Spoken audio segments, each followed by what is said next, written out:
गुरुर्ब्रह्मा गुरुर्विष्णु गुरुर्देवो महेश्वरा गुरु साक्षात परब्रह्मा तस्मै श्री गुरुवे नमः। तस्मै श्री गुरुवे नमः।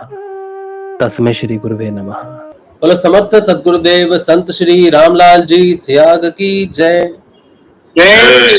बोलो शिव अवतारी महायोगी बाबा श्री गंगाईनाथ की जय जय। बोलो दशम अवतार कल की अवतार की जय जय। बोलो सनातन धर्म की जय जय। बोलो पलाना धाम की जय जय। बोलो जामसर धाम की जय जय। बोलो काजलवास धाम की जय जय। जय श्री गुरुदेव जय श्री दादा जय श्री दादा गुरुदेव जय मां आदिशक्ति जय श्री गुरु मां।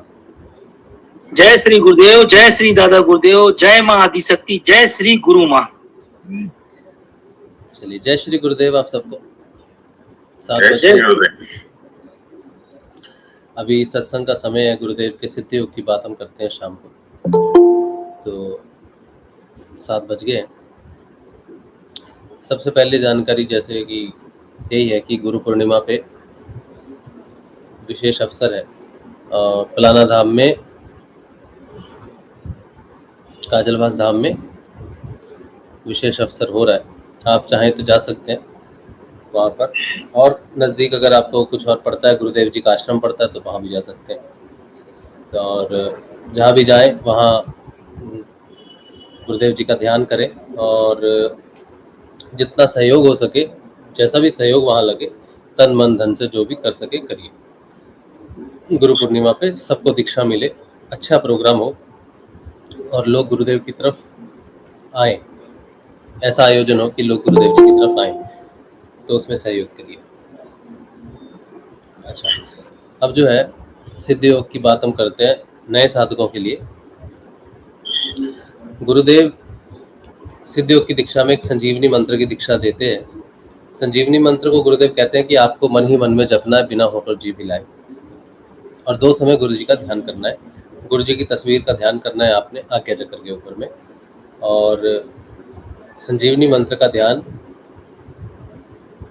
संजीवनी मंत्र का जाप आपने ध्यान करते समय भी करना है, और जब आप ध्यान नहीं कर रहे तब भी करना है। संजीवनी मंत्र का जाप ही इस साधना में सबसे ज़्यादा विशेष है। गुरुदेव कहते हैं कि आप उस संजीवनी मंत्र को तेल की धार की तरह जाप करना है आपने, साइकिल की चेन की तरह आपने उसको जाप करना है, बिना रुके जाप करना है। गुरुदेव का कहने का अर्थ है 24 घंटे। तो गुरुदेव कहते हैं जब मैं ये कहता हूँ कि 24 घंटे जाप करना है, तो लोग सोचते हैं कि यार 24 घंटे कैसे जाप होगा, सोते समय कैसे जाप होगा, बाकी समय तो कर लेंगे, सोते समय कैसे होगा। तो गुरुदेव कहते हैं कि हमारे मंत्र विज्ञान में एक टर्म है जिसे बोलते हैं अजपा जाप। अजपा जाप का मतलब है कि आप कुछ दिन संजीवनी मंत्र को प्रयास करके, याद करके, जितना हो सके उतना ज़्यादा जाप करने की कोशिश करो। 15-20 दिन जब आप उसको लगातार जाप करते रहोगे तो वो आपके अंदर स्वयं चलने लगेगा, और वो जब स्वयं चलने लगेगा तो वो जीवन भर चलेगा, फिर वो कभी रुकेगा नहीं। तो आपके अंदर आप बैठ गए हो, आपका ये किस्सा अंदर बैठ गया है, जो आपके अंदर वो आपके लिए जपता रहेगा। फिर आपको टेंशन नहीं रहेगी कि याद करके जपना है। फिर आप दिन में 5-7 बार उस मंत्र को जप लो, याद करके बस देख लो कि वो चल रहा है कि नहीं चल रहा है। अब उसका पता कैसे चलता है जपा जाप का, वो भी गुरुदेव ने बताया कि रात को उठोगे पानी पीने के लिए तो आपको महसूस होगा कि वो कोई जप रहा है आपके अंदर में, ठीक है। और कैसे महसूस होगा कि आपके अंदर जब परिवर्तन आना शुरू हो जाएगा, आपको सूक्ष्म चीज़ों में परिवर्तन शुरू हो जाएगा, आपके व्यवहार में परिवर्तन आना शुरू हो जाएगा, या आपके जीवन में परिवर्तन आना शुरू हो जाएगा, तो भी वो अजपा जाप की निशानी है। क्योंकि अध्यात्म की ये गाड़ी बिना अजपा जाप के 24 घंटे जाप के नहीं स्टार्ट होती। जब तक अजपा जाप नहीं लगेगा आपको, तब तक आपके जीवन में परिवर्तन, आध्यात्मिक विकास नहीं होता है। क्योंकि आध्यात्मिक विकास एक ऐसी प्रक्रिया है जो एक बार शुरू हो जाए तो फिर वो बंद नहीं होती। लेकिन अगर अजपा जाप आपको नहीं लगा, सुबह आप थोड़ा सा जाप करते हैं तो सुबह थोड़ी सी आध्यात्मिक प्रोग्रेस होगी, फिर शाम को याद आया तो शाम को 10 मिनट जप लिया तो 10 मिनट प्रोग्रेस होगी आध्यात्मिक जाप की। तो आध्यात्मिक प्रोग्रेस जो है, वो जो यात्रा है वो टुकड़ों में नहीं होती है, क्योंकि यात्रा बहुत लंबी है। हमारी रिवर्स यात्रा है, जहाँ तक हम विकास कर चुके हैं अपने मन का, अपनी बुद्धि का, अपने प्राणों का, अपने शरीर का, जहाँ तक हम विकास कर चुके हैं वहां से वापस हमें लौटना है। आध्यात्मिक यात्रा रिवर्स यात्रा है, एक तरह की उल्टी यात्रा है अपने सोर्स की तरफ, जहां से हम आए हैं वहां पर। तो अपने बीज तक पहुंचने की उल्टी यात्रा है, और ये यात्रा कई पड़ाव से होके गुजरती है। तो आप अगर ये सोचो कि मैंने थोड़ा थोड़ा मंत्र जाप किया तो मेरी थोड़ी थोड़ी प्रोग्रेस हो जाएगी, तो नहीं होगी वैसे, और होनी भी नहीं चाहिए। क्योंकि अगर थोड़ी थोड़ी प्रोग्रेस होगी फिर मंत्र जाप कर दोगे बंद तो फंस जाओगे वहां पर। आपने टिकट लिया यहाँ से जाने की कहीं, ठीक है, कलकत्ता से मैं दिल्ली जाता हूँ, तो मुझे दिल्ली जाना है, लेकिन मैं टिकट लेता हूँ कि यहाँ से बस स्टॉप की ले ली, चलो ठीक है, फिर आगे जाना है रास्ता, फिर मैंने तो 10 किलोमीटर की टिकट ले ली, फिर वहाँ आराम करने लग गया, फिर मैंने 10 किलोमीटर की टिकट ले ली, फिर मैं इस तरह तो मैं कभी दिल्ली नहीं पहुंचूंगा। पहुंचूंगा कि नहीं पहुंचूंगा? तो ये वाली टिकट नहीं है, अध्यात्म की टिकट एक ही बार है। गुरुदेव कहते हैं ये अंतिम दीक्षा है, इसके बाद किसी भी प्रकार की दीक्षा की जरूरत आपको नहीं पड़ेगी, मोक्ष तक ये आपकी गाड़ी जाएगी। तो ये दीक्षा हो गई, गुरुदेव जी का मंत्र आपने सुन लिया, संजीवनी मंत्र, और उस मंत्र का आपने जाप शुरू कर दिया, गुरु जी का ध्यान शुरू कर दिया, तो फिर ए जपा जाप आपको बहुत जल्दी लगता है। गुरुदेव कहते हैं कि अगर आप अच्छे से जाप कर लोगे ना तो ए जपा जाप आपको 15-20 दिन में लग जाएगा। इतनी जल्दी आध्यात्मिक यात्रा शुरू हो जाती है इंसान की। और अगर आप बीमार हो और अच्छे से जपोगे तो आज ही लग जाएगा, बीमार को तो जल्दी लग जाता है जपा जाप, गुरुदेव कहते हैं। आप जिज्ञासु हो तो 15-20 दिन इसको जाप को करो तो आपको लग जाएगा जपा जाप। मुझे जब जपा जाप लगा था, मुझे तो बहुत जल्दी जपा जाप लगा, लेकिन मुझे पता लगा 5 साल बाद, उसके बाद जब मैं पीछे मुड़ के देखता हूँ कि मुझे कब लगा होगा जपा जाप, तब मैं देखता हूँ कि मुझे बहुत पहले लग गया था जपा जाप, क्योंकि कुछ ऐसी घटनाएं घटी मेरे जीवन में जिससे मुझे पता चला कि जपा जाप ही है। और मैं क्यों कह रहा हूँ इस बात को सपोर्ट देके कि जपा जाप से ही आपकी आध्यात्मिक यात्रा शुरू होती है, और जपा जाप अगर लग गया तो समझो कि फिर आपकी छुट्टी है। गुरुदेव बिल्कुल सही कहते हैं कि फिर आपकी छुट्टी ही है, फिर आप कुछ भी कर लो दुनिया में जाके। सोचो आपने साधना की, बड़ी रिग्रेस साधना की, 1 महीना 1.5 महीना बहुत अच्छे से जाप किया और आपका जपा जाप लगा, लेकिन आपको पता नहीं है। फिर आपने देखा यार कोई परिवर्तन तो हो नहीं रहा, कुछ पता तो चल नहीं रहा, फिर आप सोचो किसी और काम में लग गए जाके, ठीक है। वो जो जपा जाप है ना, वो आपको कान पकड़ के वापस ले आएगा। ये जपा जाप वो आपको कहीं जाने ही नहीं देगा। समझ लो जपा जाप ने, गुरुदेव ने आपको पकड़ लिया, जपा जाप गुरुदेव ही है, यही समझ लो। चलो, कहते ना हमें गुरुदेव ने नहीं पकड़ा, कि कहावत है ना कि आप गुरुदेव को पकड़ोगे गुरुदेव आपको पकड़ेंगे। तो गुरुदेव आपको जब पकड़ते हैं तो वो जपा जाप है, समझो। जपा जाप का मतलब है गुरुदेव, और आपको लग गया तो आपको पकड़ लिया गुरुदेव ने, फिर नहीं आप जा सकते, कहीं भी नहीं जा सकते। फिर तो आप वापिस आओगे, चाहे कितने भी साल बाद वापिस आओ, और उतने साल में आपकी प्रोग्रेस हो जाएगी। अब ये जो प्रोग्रेस वाली बात है ना कि हम कई बार, किसी का समय निकलता है 2 साल 5 साल 7 साल 8 साल 10 साल, ये ऐसा समय निकलता है, और वो उनको लगता है कि हमने पता नहीं, हम ये वापिस आते हैं लोग कई सालों बाद भी साधना में वापिस आते हैं कि हमने तो दीक्षा बहुत पहले ली थी, अब हम वापिस आए। तो ये जो समय रहता है उसका, वो उस समय जाप करता है, जपा जाप लगता है, उसके बाद फाइनली वो उस तरफ फाइनल आने के लिए गुरुदेव की तरफ कि हाँ नहीं मैंने ली, जब मुझे करना ही है सीरियसली, कुछ भी हो जाए। ये जो समय रहता है ना, ये समय रहता है हमारी पुरानी खेती जो हमने पहले उगा रखी है धर्म के नाम से, भगवान के नाम से, या फिर जो भी हमारी सोच है गुरु के नाम से। हमारे पहले ही हम बहुत समझदार हैं, हम बड़े इंटेलिजेंट हैं, और हमारे से ज़्यादा बुद्धि वाला व्यक्ति इस दुनिया में होता नहीं है। तो ये जो हमने सब इकट्ठा किया होता है, ये हमारी खेती है, जहाँ पर भगवान ने, गुरुदेव ने भक्ति का बीज डालना है या भागवत का असली बीज डालना है गुरु का, लेकिन वहाँ तो पहले बहुत सारी फसल होती है, उसको काटने के लिए हमें समय लग जाता है। गुरु को उस फसल को काटने के लिए गुरु को बहुत समय लग जाता है। जब तक वो पूरी तरह सपाट नहीं होता तब तक वो आता नहीं। और जपा जाप लगातार वो उसके अंदर चलता रहता है, दिन रात चलता रहता है। उसके जीवन में बहुत सारी घटनाएं घटती हैं, प्रश्न उठते हैं, परेशानी होती है कई बार, और फाइनली उसको आना पड़ता है। फाइनली जब कुछ नहीं रहता अंदर, तो सफाई हो जाती है सारी, फिर कहता है यार कोई कहीं कुछ भी नहीं है, गुरुदेव ही ठीक है। सब सब जब सफाई होगी तब उसको याद आएगी। और फिर उस सफाई होने में कितना समय लगता है, ये व्यक्ति विशेष की खेती पे डिपेंड करता है कि वो कितना समझदार है और उसने कितना कितना आध्यात्मिक धन जो है वो कमाया हुआ है।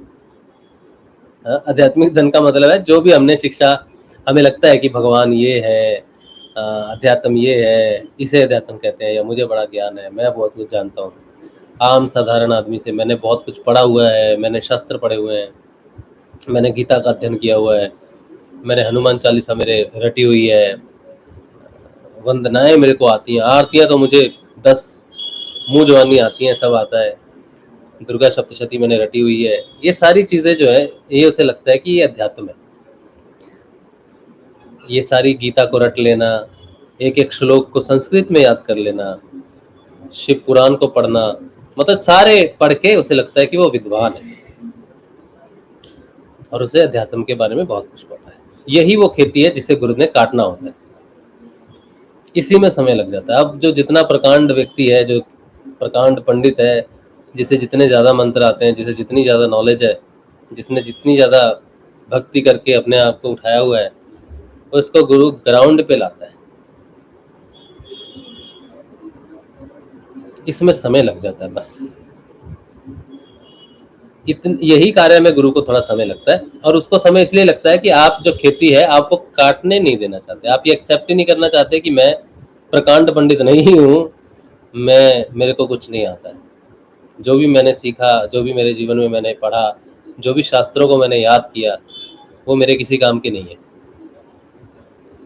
वो सारी जो आपने पढ़े, देवी देवताओं को जो ज्ञान प्राप्त किया, जो पूजा अनुष्ठान किया, वो सारे पूजा अनुष्ठानों का एक ही फल है, वो है गुरु की प्राप्ति।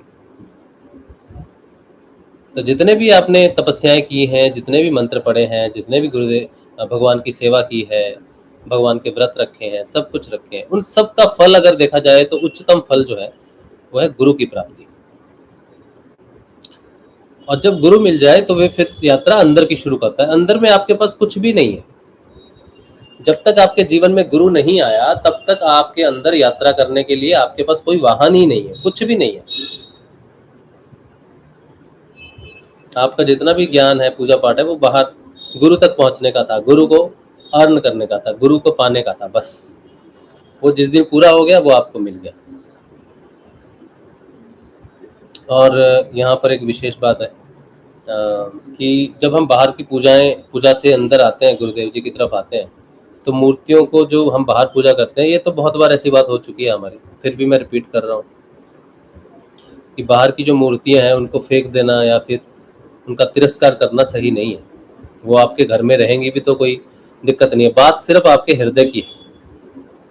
आप किसी चीज को बाहर से निकाल के ये नहीं सोच सकते कि मैंने निकाल दिया, जब तक वो आपके हृदय में है। तो जब जिस भगवान की पूजा करके हम पहुंचते हैं, गुरुदेव तक पहुंचते हैं, मेरे जीवन की तो यही घटना है, मैं तो वही उसी का ही देता हूँ कि मेरे जीवन में मैंने जितनी भी पूजा की, महामृत्युंजय की, शनिदेव की, सूर्य देव की, शक्ति की, जितनी भी मैंने उपासनाएं की, मैंने उन सबको नमस्कार किया और मैंने उनका आशीर्वाद लिया कि मुझे आशीर्वाद दीजिए, अब मैं गुरु की आराधना करना चाहता हूँ और बाहर की आराधना नहीं करना चाहता। इसलिए मैं अपने आपको अपने हृदय में धारण करता हूँ, और बाहर से अगर मेरे पास कुछ है तो मैं उसे विसर्जित करता हूँ आपके धाम के लिए। मैंने ऐसा किया था। अगर आप किसी घर में अपने रहते हो, आप अकेले नहीं रहते, और आपके घर में कोई मूर्तियां हैं, कोई दूसरे व्यक्ति उसकी पूजा करते हैं, तो आप अपने मन में विसर्जित करो उसको। आपके घर से आप देवी देवताओं को या फिर भगवान की फोटो को निकाल के फेंक दोगे और सोचोगे अब गुरुदेव मुझ पे प्रसन्न हो जाएंगे, तो वैसा नहीं होगा।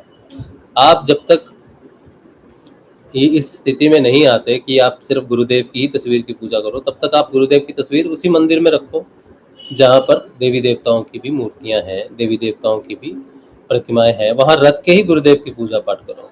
और जो लोग आपके घर में देवी देवताओं की पूजा करते हैं, भगवान की पूजा करते हैं, उनको करने दो, उससे आप पे कोई प्रभाव नहीं पड़ता कि मेरे घर में 10 लोग करते हैं, मैं अकेला करता हूँ, तो मैं मूर्तियों को क्या करूँ, वो लोग मुझसे पूजा करवाते हैं, तो करो, कोई बात नहीं। आप अपनी श्रद्धा अपने गुरुदेव के प्रति रखो। जो आपके घर का धर्म है, जो कहते हैं कि हाँ हमारी पूजा दे दो, तो आप उनको, भगवान को पूजा दो।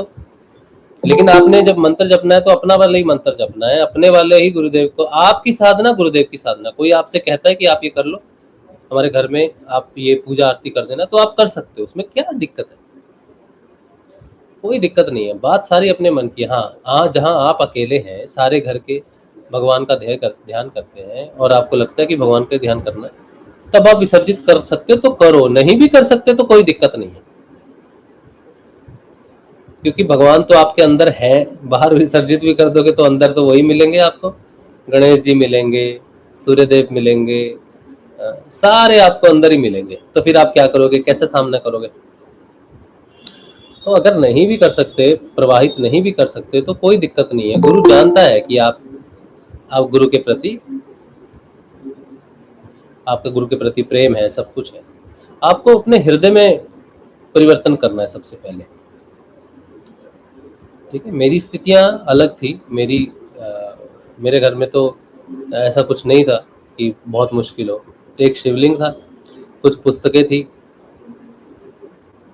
जो मैंने पढ़ी हुई थी, एक गीता थी और तस्वीर एक दो होंगी बस। वो कुछ ऐसा नहीं था, मूर्तियां कुछ नहीं। तो शिवलिंग को मैंने, क्योंकि अब मैं शिवलिंग को सुबह शाम जल, क्योंकि शिवलिंग तो अब मेरे अंदर ही है, रुद्र ग्रंथि है, तो फिर मैंने उसको मंदिर में दे दिया था कहीं, जहाँ पर लगातार उनकी पूजा हो सके, या उनको विसर्जित कर देना चाहिए। जो तस्वीरें थे वो भी मैंने मंदिर में रख दी थी कि अब मैं वो अनुष्ठान नहीं कर सकता, अब मैं आंतरिक साधना कर रहा हूँ। अब मैं रेगुलर उठ के नहा धो के पूजा करूँ, उस बाहर की आराधना में मैं नहीं, उसको मैंने नमस्कार किया, अंदर धारण किया। तो बाहर से ऐसा कुछ मैंने अपमान नहीं किया कभी भी किसी का। हर किसी की सिचुएशन अलग होती है, देखो हर किसी की सिचुएशन अलग है, सब एक ही सिचुएशंस में नहीं होते।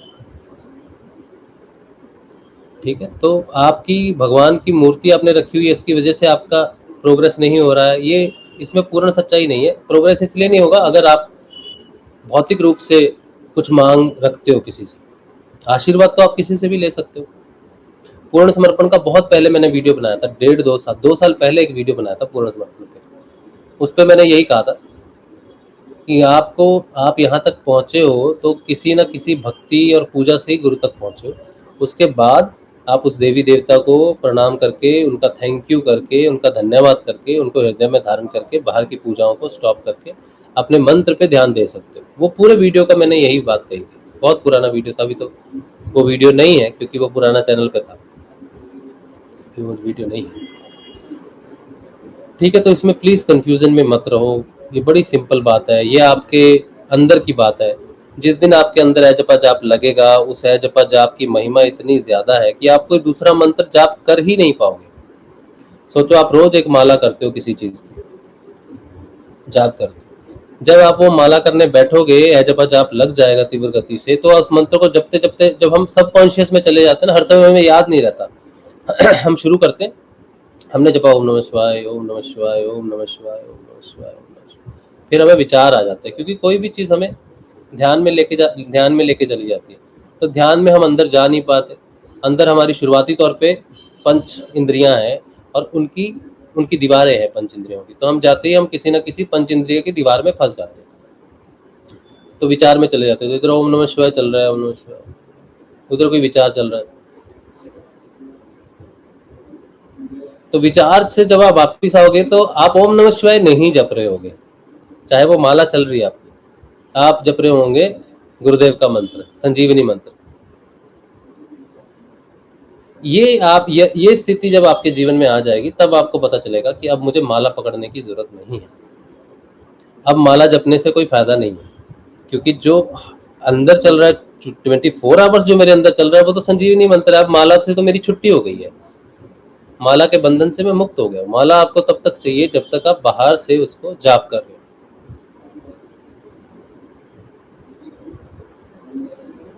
ठीक है, फिर आपको माला की जरूरत नहीं पड़ती। जो इस्कॉन वाले हैं वो जपते हैं कृष्णा कृष्णा हरे कृष्णा, कृष्णा कृष्णा हरे कृष्णा, हरे कृष्णा राम राम हरे राम, कृष्णा कृष्णा हरे कृष्णा, कृष्णा कृष्णा, वो जपते हैं, यही जपते हैं कृष्ण कृष्ण। लेकिन वो जब तक रहते तब तक उनको वो माला जपते हैं तब तक। गुरुदेव कहते हैं कि जो कृष्ण भक्त होते हैं, कृष्ण मंदिर में जाते हैं, तुलसी चरणामृत खाते हैं और सात्विक जीवन जीने का प्रयास करते हैं, उनके जीवन में भी केमिकल बदलाव आता है और वो मोक्ष को पाते हैं। तो वो जो मंत्र वो जप रहे हैं, उनकी आराधना कृष्ण के प्रति है, उनकी जो भावना है वो कृष्ण के प्रति है। वो उस माला से मुक्त नहीं हो रहे, वो उनके प्रेम जो है कृष्ण के प्रति, उनको लगन लगी हुई है, उनको एजपा जाप भी लगा हुआ है, लेकिन उनको इस चीज का नहीं है। वो बस कंठी और माला, उसी माला को बना के पहनते हैं, उसी को जपते हैं, तो वो भी मोक्ष को पाते हैं। ऐसा गुरुदेव ने अपनी वाणी में हमें बताया है। लेकिन आपको ये सब करने की जरूरत नहीं है। आपको तो बस सब समय वो जाप करना है, वो अपने आप आपके अंदर चलने लग जाएगा। तो किसी भी देवी देवता से किसी प्रकार का आपने बंधन नहीं छुड़ाना है, पीछा नहीं छुड़ाना है। एजपा जाप आपको पकड़ लेगा और सारे परिवर्तन आपके अंदर अपने आप आ जाएंगे। जैसे एक घटना मैं आपको बताता हूँ। एजपा जाप की तो मैं कई बार बता चुका हूँ ना कि मैं महामृत्युंजय का जाप कर रहा था, तो मैं कर नहीं पा रहा था। 5-7 बार जपता था, फिर वो गुरुदेव का मंत्र आना शुरू हो जाता था। तो मुझे पता चल गया कि महामृत्युंजय मंत्र मैं कभी नहीं जप पाऊंगा जीवन में। उसके बाद जब नाद का मुझे पता चला, नाद के बारे में मुझे कभी किसी ने नहीं बताया था, और ना मैं किसी को जानता था। तो नाद सुनने से पहले 2 साल पहले की बात है, 2017 की। 2019 में मुझे नाद सुनाई देने लगा, लेकिन 2017 से मुझे एक क्रिया होती थी।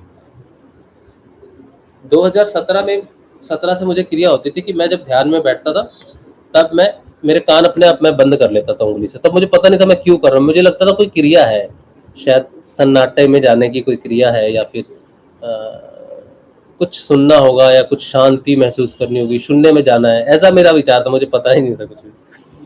तो मैं क्या करता था, मेरी क्रिया होती थी तो मैं उंगली दे देता कान में, ऐसे बैठता था। तब मुझे नाद सुनाई नहीं देता था। तब मुझे लगता था कि मुझे अंदर कहीं कुछ सुनेगा, या फिर मंत्र चल रहा है। ऐसा मेरा गुरुदेव ने कही थी कि आपको वो मंत्र चलेगा, आपके अंदर चलेगा। तो मुझे पता नहीं था कि नाद ही वो मंत्र चल रहा है। नाद का मतलब ही है, जिसको नाद सुनता है समझ लो उसके अंदर वो मंत्र चल रहा है लगातार। ठीक है। तो अच्छा, एजपा जाप का ये भी बहुत अच्छा उदाहरण है कि अगर आपको नाद सुन रहा है तो वो मंत्र ही ये चल रहा है आपके अंदर। तो नाद तो 24 आवर्स चलता है, तो मंत्र भी 24 आवर्स चल रहा है। तो तब मुझे पता नहीं था, नाद मुझे सुनता भी नहीं था, लेकिन क्रिया होती थी उस समय। अब कोई बताने वाला नहीं है, देखो कोई कहीं कोई गाइड नहीं है, तो वो क्रिया माँ कुंडलिनी स्वयं बता रही है कि तुम सुनो अपने अंदर क्या चल रहा है। तो वो एक तरह का क्रिया थी, ऐसे बैठ जाते थे।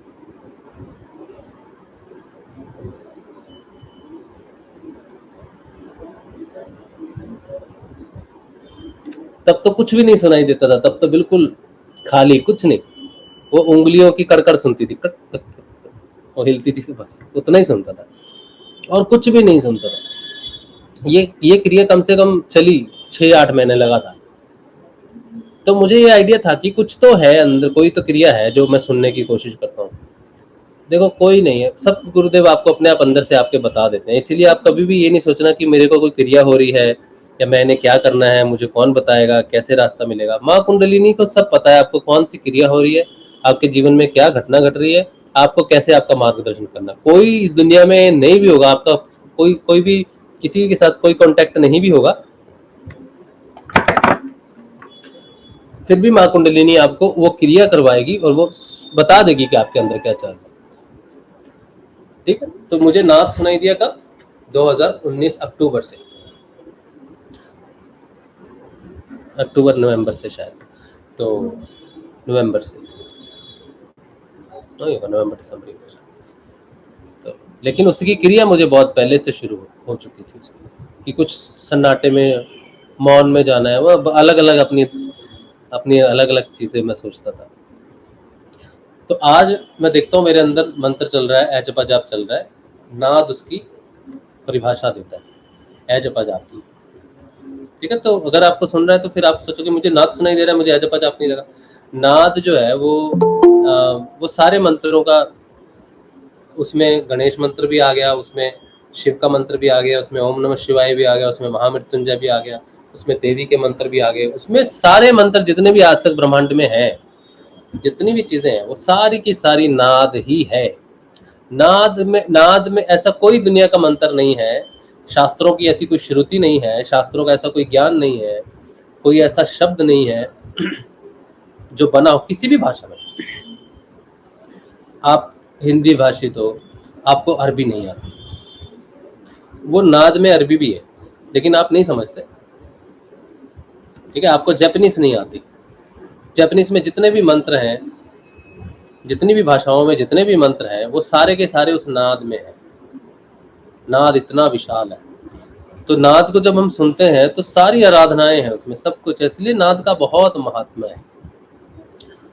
मैं आपको एक बताता हूँ, नाद के बारे में मैं थोड़ा आपको पढ़ के बताता हूँ। आपको मैंने वैसे दिया था पढ़ने के लिए, लेकिन फिर भी मैं आपको बताता हूँ। एक सेकंड, बहुत अच्छा था। मैंने एक दिन उसको आपके लिए, सबके लिए तैयार भी किया था, लेकिन समहाउ मैं पढ़ता हूँ, आप सुनो, आपको पता चलेगा।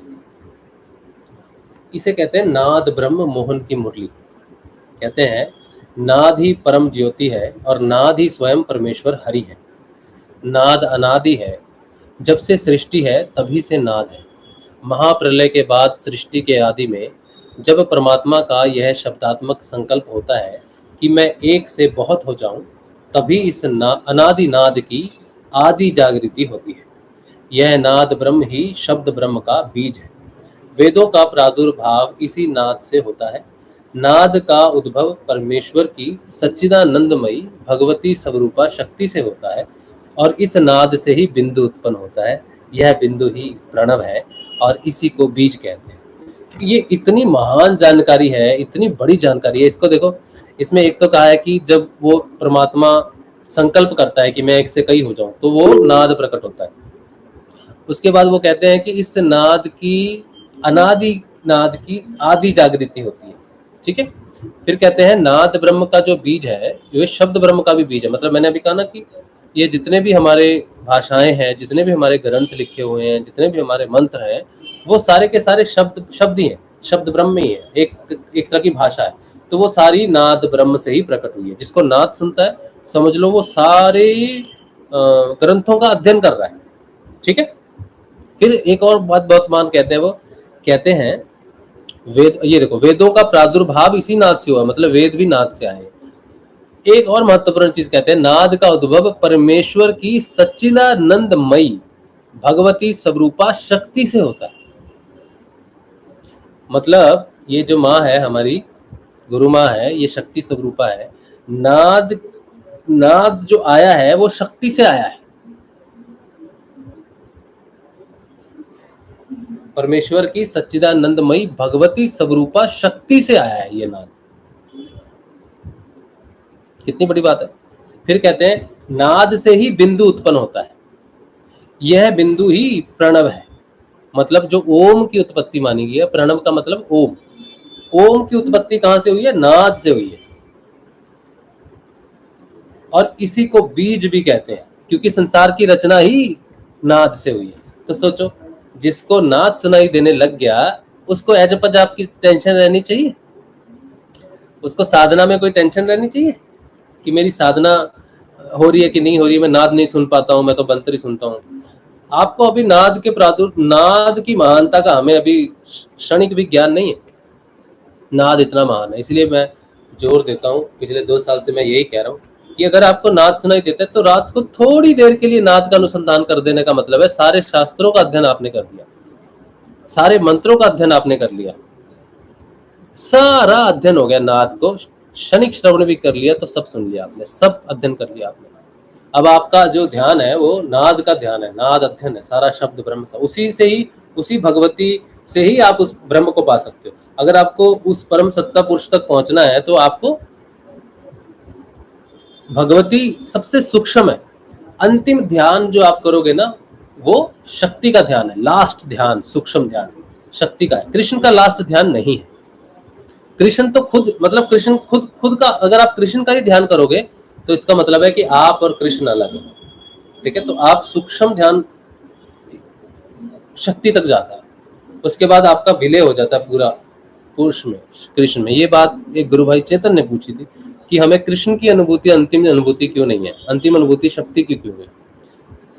उसका कारण ये है कि आप स्वयं वो चेतन हो, आप स्वयं कृष्ण, तो आपको अंतिम अनुभूति जो ध्यान का केंद्र है वो शक्ति स्वरूप है। क्योंकि 1 से 2 हो जाऊं या 1 से कई हो जाऊं तो शक्ति, उसी की शक्ति उससे विभाजित होती है। तो लास्ट यहां तक पहुंच के वापिस वो उसी में ही मिल जाता है, एक हो जाता है।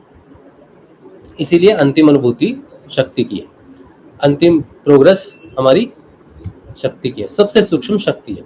ये नाद नाद कहता है। उसके बाद कहते हैं सच्चिदानंद सच्चिदानंद रूप वैभव युक्त पूर्ण परमेश्वर से उनकी स्वरूपा शक्ति आविर्भूत हुई। यही बात अभी हमने की है कि वो शक्ति उनसे प्रकट हुई, उससे नाद प्रकट हुआ और नाद से बिंदु का प्रादुर्भाव हुआ। मतलब शक्ति से ही नाद और नाद से ही ओम।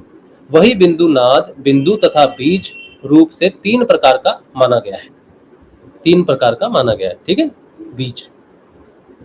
बीज रूप बिंदु जब भेद को प्राप्त हुआ तब उससे अव्यक्त और व्यक्त प्रकार के शब्द प्रकट हुए। कुछ ऐसे शब्द जो व्यक्त हो सकते हैं, कुछ ऐसे शब्द जो नहीं हो सकते। व्यक्त शब्द ही श्रुति संपन्न श्रेष्ठ शब्द ब्रह्म हुआ।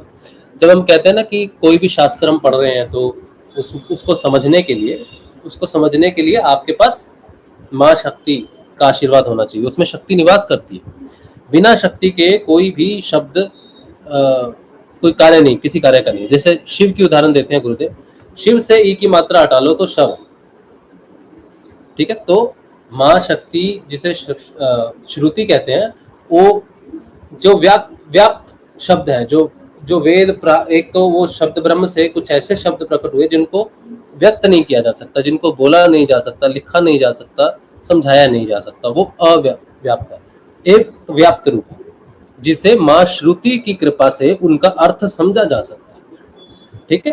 तो ना भगवान से जब माँ प्रकट हुई, शक्ति से नाद प्रकट हुआ, नाद से ही बीज प्रकट हुआ। बीज 3 प्रकार का वो कह रहे हैं।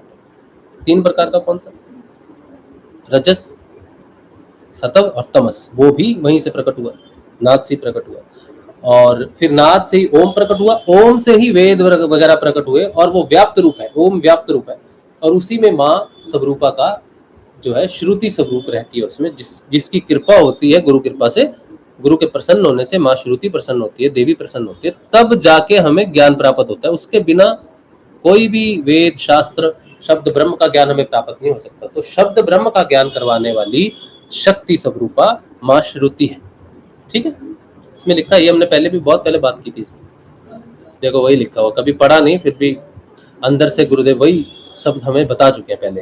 अगर किसी ने सत्संग पहले ध्यान से सुने हो तो वो जान जाएगा। फिर कहते हैं यही नाद कर्मशः स्थूल रूप को प्राप्त होता हुआ समस्त जगत में फैल जाता है। शक्ति के रूप में ये जो जितनी भी रचना हम बाहर देखते हैं वो सारी की सारी नाद की है। नाद से ही ऊर्जा प्रकट हुई, ऊर्जा ही घनीभूत हो गई और पदार्थ बन गई। तो ये हेडफोन है समझो, ठीक है, ये घंटी है, ये सारी क्या, ये किससे बनी है? स्थूल रूप की रचना किससे हुई है? नाद से हुई है। तो इसीलिए जितनी भी चीजें हैं, चाहे वो बोल सकती हैं, हम बोल सकते हैं, बात कर सकते हैं, ये आपस में ये कुछ नहीं बोल सकता, इसके अंदर भी नाद है। लेकिन इसको फील मैं तब कर पाऊंगा जब उस ब्रह्म तक पहुंच जाऊंगा, जब ब्रह्म जो निर्विश समाधि है, जो परब्रह्म की जो स्थिति है समाधि में, जब उसमें पहुंचेंगे तब आप बैठोगे तो आपको लगेगा कण कण में मैं हूँ। मैं अपनी इच्छा से इस माइक्रोफोन को, हेडफोन को हिला सकता हूँ, क्योंकि इसमें नाद है और मेरे में भी है, वही परब्रह्म है। तो परब्रह्म का जो कंट्रोल है वो सारी चीजों पे। सोचो कोई गाड़ी जा रही है, भगवान ने क्या किया, उस गाड़ी को अचानक मोड़ दिया। कैसे मोड़ दिया गाड़ी को? उसका आप पे भी कंट्रोल होना चाहिए, गाड़ी पे भी होना चाहिए। तो उसके अंदर कुछ तो ऐसी चीज होनी चाहिए जो उसमें भी है और उसमें भी है और उसको कंट्रोल कर सकता है। उसके साथ उसका अभिन्न अंग होना चाहिए। तो गुरुदेव कहते हैं कि जितनी भी सृष्टि है ये परब्रह्म का विराट स्वरूप है। तो अगर ये विराट स्वरूप है उसका, जैसे ये उंगली मुझे हिलानी है, ठीक है, तो मेरा हिस्सा है तो मैं हिला पा रहा हूँ। इसी तरह से ये परब्रह्म का विराट स्वरूप है, तभी वो अगर उसका हिस्सा है तभी वो उस पर कंट्रोल कर सकता है, उसको हिला सकता है, हमें बचा सकता है, हमारी रक्षा कर सकता है। कृष्ण कहते हैं युद्ध में, महाभारत के युद्ध में, कि मरने वाला भी मैं हूं और मारने वाला भी मैं हूं। आप अर्जुन सोचे कि आप मर रहे हो तो क्यों मैं मारूं आपको? तो बोला मारने वाला भी मैं हूं, तू नहीं मार रहा तो तू कैसे सोच सकता है कि तू मार रहा है मुझे? इसका मतलब है कि वो कहते हैं कि मैं ही विराट स्वरूप में हूँ। इस दुनिया में, इस युद्ध में क्या, इस पूरे संसार में ऐसी कोई भी वस्तु नहीं है जो मैं नहीं हूँ। तो जो मरेगा वो भी मैं हूँ, और तू जो सोच रहा है तू मार रहा है तो वो भी मैं हूँ। तो मरने वाला भी मैं हूँ, मारने वाला भी मैं हूँ। वो नाद ब्रह्म की विशेषता यहाँ भी इस चीज से समझी जा सकती है कि सारी सृष्टि उस कृष्ण से ही प्रकट हुई है, उस ब्रह्म से ही प्रकट हुई है। कितना देखो, कितना अभी नाद को आज भेद खोल रहे हैं गुरुदेव अच्छे से। फिर कहते हैं कि स्थूल रूप में समस्त जगत में फैल जाता है। 5 भूतों में सबसे पहले महाभूत आकाश का गुण शब्द है। यह नाद ही एक रूप है। आदि नाद रूप से बीज से ही पंच तत्व की उत्पत्ति मानी गई है। मतलब नाद रूप बीज से पंच तत्वों की उत्पत्ति मानी है, जिसे हम आकाश, वायु, अग्नि, जल, पृथ्वी के नाम से जानते हैं। इस स्थूल नाद की उत्पत्ति अग्नि और प्राण के संयोग से होती है। स्थूल नाद की बात कर रहे हैं, ठीक है। स्थूल नाद की उत्पत्ति कहाँ से हो रही है? अग्नि और प्राण के संयोग से होती है। ब्रह्म ग्रंथि में प्राण रहता है, ठीक है।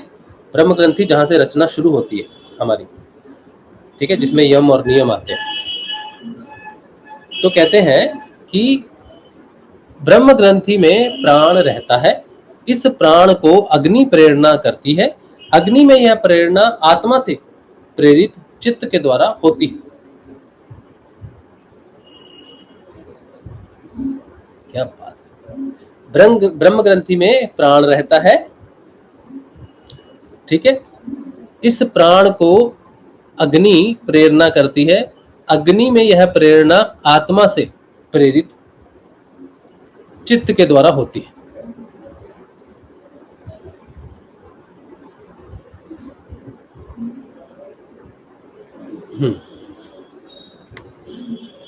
मतलब कि चित्त जो है, देखो, चित्त एक महातत्व है।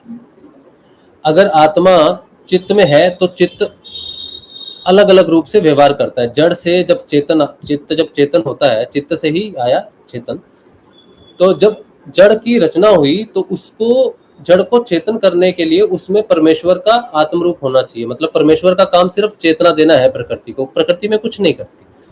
परमात्मा का चेतन तत्व आत्मा कोई कार्य नहीं करती, कुछ नहीं करती। उसका काम है सिर्फ उसको एक्टिवेट करना। कोई आपने बहुत बड़ी मशीन डाली और उसमें आपने फ्यूज डालना है सिर्फ वो, ताकि वो एक्टिवेट हो सके। तो जो परमात्मा है वो चित्त को एक्टिवेट करता है आत्म रूप से, फिर चित्त प्रेरित होता है। फिर चित्त के अंदर 3 गुण हैं। उन्हीं चित्त से प्राण की रचना हुई।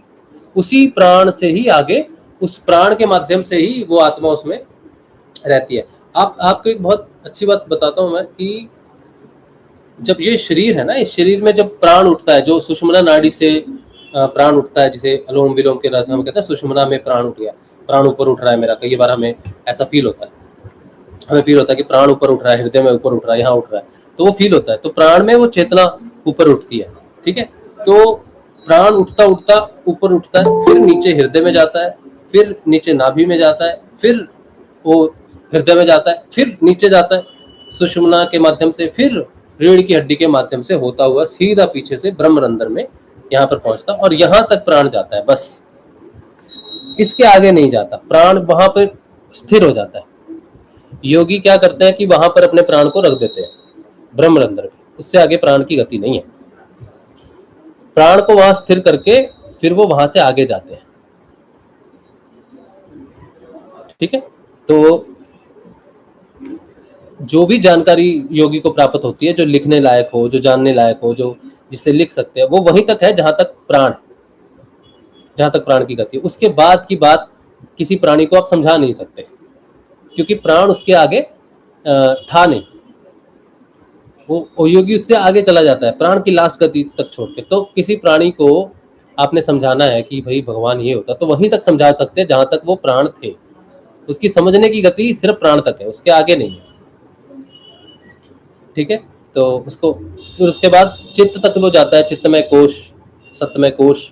वहां पर जब जाता है तो फिर वो आगे बता नहीं पाएगा कि कैसा है, बिना चित्त के कैसा है या क्या है। अव्यक्त चीजें हैं जो उसे पता चलेंगी, तो उसको व्यक्त करने का उसके पास कोई ढंग है नहीं, ठीक है। तो ये संरचना जो है, ये यहाँ पर जो लिखा हुआ है ना कि ब्रह्म ग्रंथि में प्राण रहता है, इस प्राण को अग्नि प्रेरणा करती है। अग्नि क्या है? अग्नि एक ऐसा माध्यम है जो प्राणी के बीच में और ईश्वर के बीच में, दोनों के बीच में एकमात्र कम्युनिकेशन है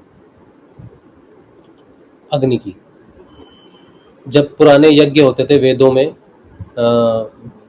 वैदिक काल था, जब जब वेदों में यज्ञ होते थे, तो हमने भगवान को कुछ चढ़ाना है, तो जैसे अभी हम खीर चढ़ाते हैं भगवान को, तो हम तस्वीर के सामने खीर रख के प्रार्थना करते हैं कि प्रभु खीर खाना। तो हम मन से उसको देते हैं। लेकिन वैदिक काल में जब हम चढ़ाते थे, यज्ञ होते थे, तब यज्ञों की बहुत महानता होती थी। यज्ञ इसलिए किए जाते थे, यज्ञ का अर्थ होता था कि हे अग्नि, हम भगवान को कुछ अर्पित करना चाहते हैं, आप भगवान तक लेके जाओ। तो वो अग्नि में देते थे जो भी चीजें उन्हें, अन्न फसल हुई है तो फसल को दान करना है, फसल को भगवान तक पहुंचाना है कि हमारी अच्छी फसल हुई है प्रभु, आपके लिए आपका शुक्रिया, हम आपको पहली भेंट देते हैं। तो यज्ञ होते थे, यज्ञों के माध्यम से ही बहुत बड़ी बड़ी मनोकामनाएं पूर्ति होती थी, क्योंकि वो यज्ञ से भगवान से डायरेक्ट कम्युनिकेशन अग्नि के माध्यम से करते थे। तो अग्नि पैदा होती थी बड़े तरीकों से, दैविक तरीकों से पैदा होती थी, फिर वो जो अग्नि से कहते थे अग्नि कम्युनिकेट करती थी। इसी तरह हमने एक बार की शादी की बात की थी, सत्संग ग्रुप में डाला था कि शादी सात फेरे क्यों होते हैं, वो अग्नि को क्यों साक्षी माना जाता है। तो यही थी कि आत्मा का बंधन होता है, आत्मा को रियलाइज करना है, और अग्नि को साक्षी इसलिए मानते थे कि हम, अग्नि सिर्फ माध्यम है, हम परमात्मा से डायरेक्ट बात कर रहे हैं। अग्नि के फेरे लेते हुए अग्नि को साक्षात रख के जो वचन देता है, पति और पत्नी एक दूसरे को वचन देते हैं, वो ईश्वर को देते हैं, ईश्वर से आत्म रूप में लेते हैं बंधन, शारीरिक रूप से नहीं लेते, आत्मा रूप से लेते हैं। लेकिन अब वो डायरेक्ट रियलाइजेशन आत्मा तक उनकी नहीं है, क्योंकि हम नहीं पहुंच सकते डायरेक्ट ईश्वर तक, हमारी सोच भी नहीं पहुंचती, हम उसे जानते भी नहीं ठीक से। तो हम क्या करते हैं, अग्नि को जानते हैं, तो अग्नि के माध्यम से हम डायरेक्ट बात करते हैं। तो अग्नि, वेदों में, ऋग्वेद में अग्नि का बड़ा महत्व बताया गया है, यज्ञों का बड़ा महत्व बताया गया है, ठीक है। तो अग्नि बहुत महत्वपूर्ण चीज है, और ये अग्नि पहली है। आपको पता है अग्नि के बारे में एक और विशेष बात बताता हूँ।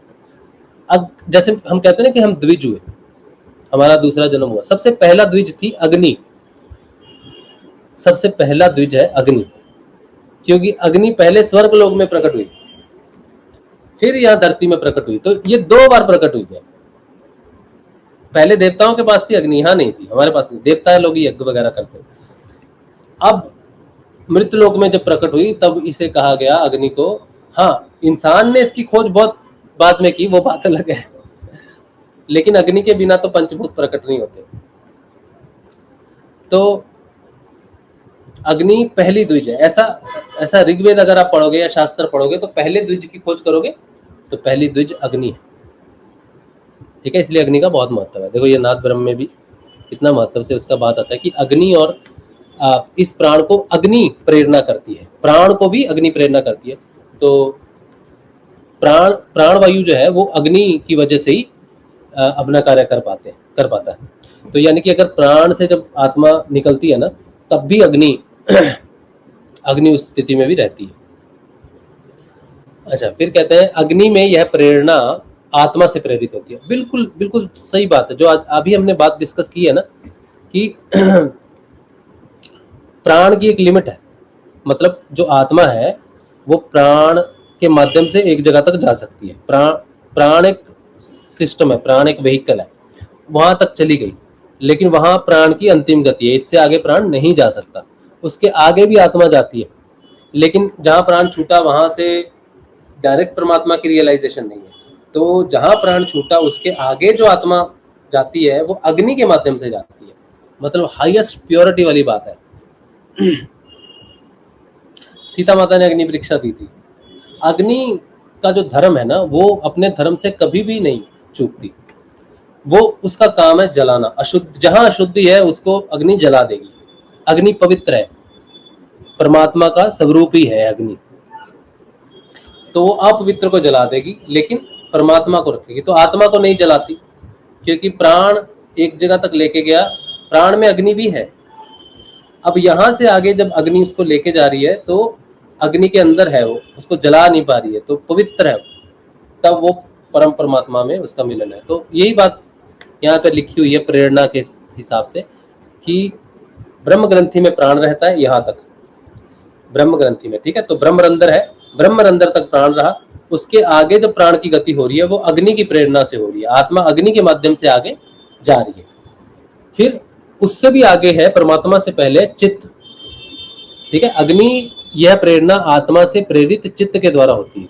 अग्नि में यह प्रेरणा आत्मा से प्रेरित चित्त के द्वारा होती है, यानी कि अग्नि से आगे चित्त है। क्या ब्यूटीफुल एक्सप्लेनेशन है, क्या ब्यूटीफुल एक्सप्लेनेशन दी हुई है कि अग्नि की जो रचना हुई है वो शक्ति के बाद हुई है। यानी कि अगर ब्रह्मरंध्र में प्राण रुकता है, उसके आगे अग्नि से जाते हैं तो चित्तमय कोष तक पहुंचेंगे। यानी कि ये जो चित्त है ये समिष्ट चित्त है, विशिष्ट चित्त तो यहीं खत्म हो गया। ब्रह्मग्रंथि ब्रह्मरंध्र तो दूर की बात है, तो समिष्ट चित्त विशिष्ट चित्त तो यहीं खत्म हो गया। इंडिविजुअलिटी जिसे बोलते हैं कि मैं यहीं खत्म हो गया, इसके आगे नहीं है। इसके आगे जो चित्त जा रहा है प्राण के माध्यम से, अग्नि के माध्यम से, यानी कि प्राण भी है, चित्त भी है, अग्नि भी है। प्राण यहाँ रुक गया, उसके आगे फिर गई तो उसके आगे जो गया अग्नि, अग्नि भी वहां रुकी। अग्नि के बाद जो है वो है चित्त, यानी कि स्वयं शक्ति। उस शक्ति, वो शक्ति से ही तीन बीज प्रकट हुए। उस बीज के तीन हिस्से हुए, सत्व रजत तमस। वो तीनों बीज कहते हैं, उसको कहते हैं, उस बीज को कहते हैं चित्त।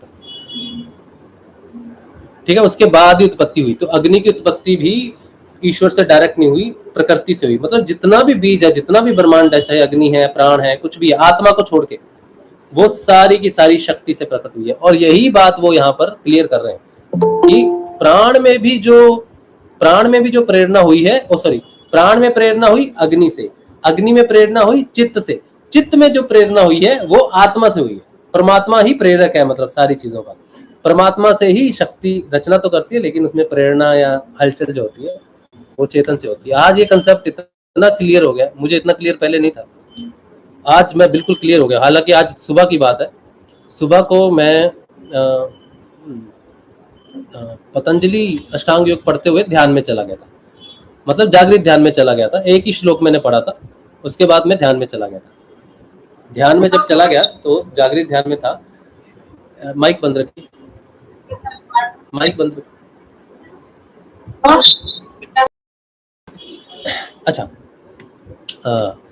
तो जब मैं पढ़ रहा था तो एक श्लोक मैंने पढ़ा, उसके बाद मैं ध्यान में, जागृत ध्यान में गया। तब मेरे को ये सारी चीजें उस समय समझ में आ रही थी कि जो प्राण है ना, वो कैसे उठ रहा है। वो जब उठता है, समझो कि ये सारी तो आपको पता ही, आज्ञा चक्र तक चला गया। आज्ञा चक्र के ऊपर डायरेक्ट नहीं जाके वो नीचे उतरता है, हृदय में, हृदय कमल में उतरता है। हृदय से ही वो जाता है वापिस नाभि में, नाभि से ही उत्पत्ति होती है। नाभि सबसे पहली संरचना है मानव शरीर के लिए, और नाभि ही अंतिम है। जब जलता है शरीर तो नाभि अंतिम है। तो वहां से नाभि से वापस हृदय में आता है सूक्ष्म रूप से। ठीक है, उस हृदय से वापस वो जाता है सुषुम्ना के माध्यम से, रीढ़ की हड्डी में प्रस्तुत होता है वो। फिर वो डायरेक्ट यहाँ नहीं आता, आज्ञा चक्र में नहीं आता। वो सुषुम्ना से जो प्रवेश किया उसने हृदय से, या हृदय से डायरेक्ट कहो, कैसे कहो, उसकी जानकारी तो अभी नहीं है। लेकिन नाभि से वापस हृदय में उसको आना ही पड़ेगा, सूक्ष्म हृदय में। और फिर वो ब्रह्मरंध्र पे पहुंचता है, वहां पर रुक जाता है, वहां पर रुक जाता है। यहां तक तो मैं सुबह मैंने समझ लिया था इस चीज को, ध्यान में समझ लिया था इस चीज को मैंने। लेकिन यहां से आगे, यहां से आगे भी मैं चला गया था कि प्राण तो रुक गए, उसके बाद योगी चला गया अव्याप्त में। बस यहां तक मैं समझ पाया था, सुबह की बात है आज की। फिर मैंने गुरुदेव से कहा, मैंने प्रार्थना भी की गुरुदेव से, गुरुदेव मैंने जो भी मैंने अभी समझा है इसकी पुष्टि कैसे होगी। ये प्रश्न सुबह ध्यान की बात नहीं है, ध्यान तो सुबह हमने कर लिया था। ये 8-9 बजे जब मैं पुस्तक पढ़ता उठता ध्यान में चला गया था, तब पतंजलि अष्टांग योग की बात कर रहा हूँ मैं। विभूति पाद पढ़ रहा था, 31वां या 32वां सूत्र था, कुर्म नाड़ी के बारे में पढ़ रहा था। वो पेज खोलता हूँ मैं तो कुछ भी पढ़ता हूँ, ऐसा नहीं है कि मैं पढ़ता हूँ, बस किताब खोल के कुछ भी पढ़ता हूँ। तो वो कुर्म नाड़ी के बारे में पेज खुला विभूति पाद का। तो 2 पढ़ने के बाद फिर जब ध्यान लगा तो अव्याप्त तक मैं चला गया। तो मैंने कहा इसके बाद क्या है गुरुदेव, और इसकी पुष्टि कौन करेगा कि इसके बाद भी कुछ है। अब देखो को ये अचानक नाद की बात हो रही है, और नाद ब्रह्म का ये जो पीडीएफ है ना, ये मैंने आज से 1 साल पहले बनाया होगा शायद, 1 ईयर, और इससे भी ज्यादा। और मैंने सर्कुलेट भी किया था सबको। लेकिन मैं आज पूरा श्योर हूँ कि आज जो व्याख्या हम इसकी जान रहे हैं, जितनों ने भी इसको पढ़ा होगा, कभी ऐसे जाना नहीं होगा। तो आज हम जान रहे हैं, सत्संग में जान रहे हैं। अब देखो सत्संग की महानता देखो, जिस चीज को प्लान नहीं किया, जिस चीज को हम पढ़ के समझ नहीं पाए, वो सत्संग में समझ पा रहे हैं। उसकी व्याख्या सत्संग में समझ में आ रही है, कितनी क्लियर समझ में आ रही है कि कैसे शक्ति, और आई भी कैसे शक्ति। जब आई हमारे सेशन में, माँ गुरु माँ आई हमारे सेशन में, आज शक्ति का विस्तार कितने अच्छे से समझ में आ रहा है ना। कमाल सत्संग है ना, ईश्वर की इच्छा।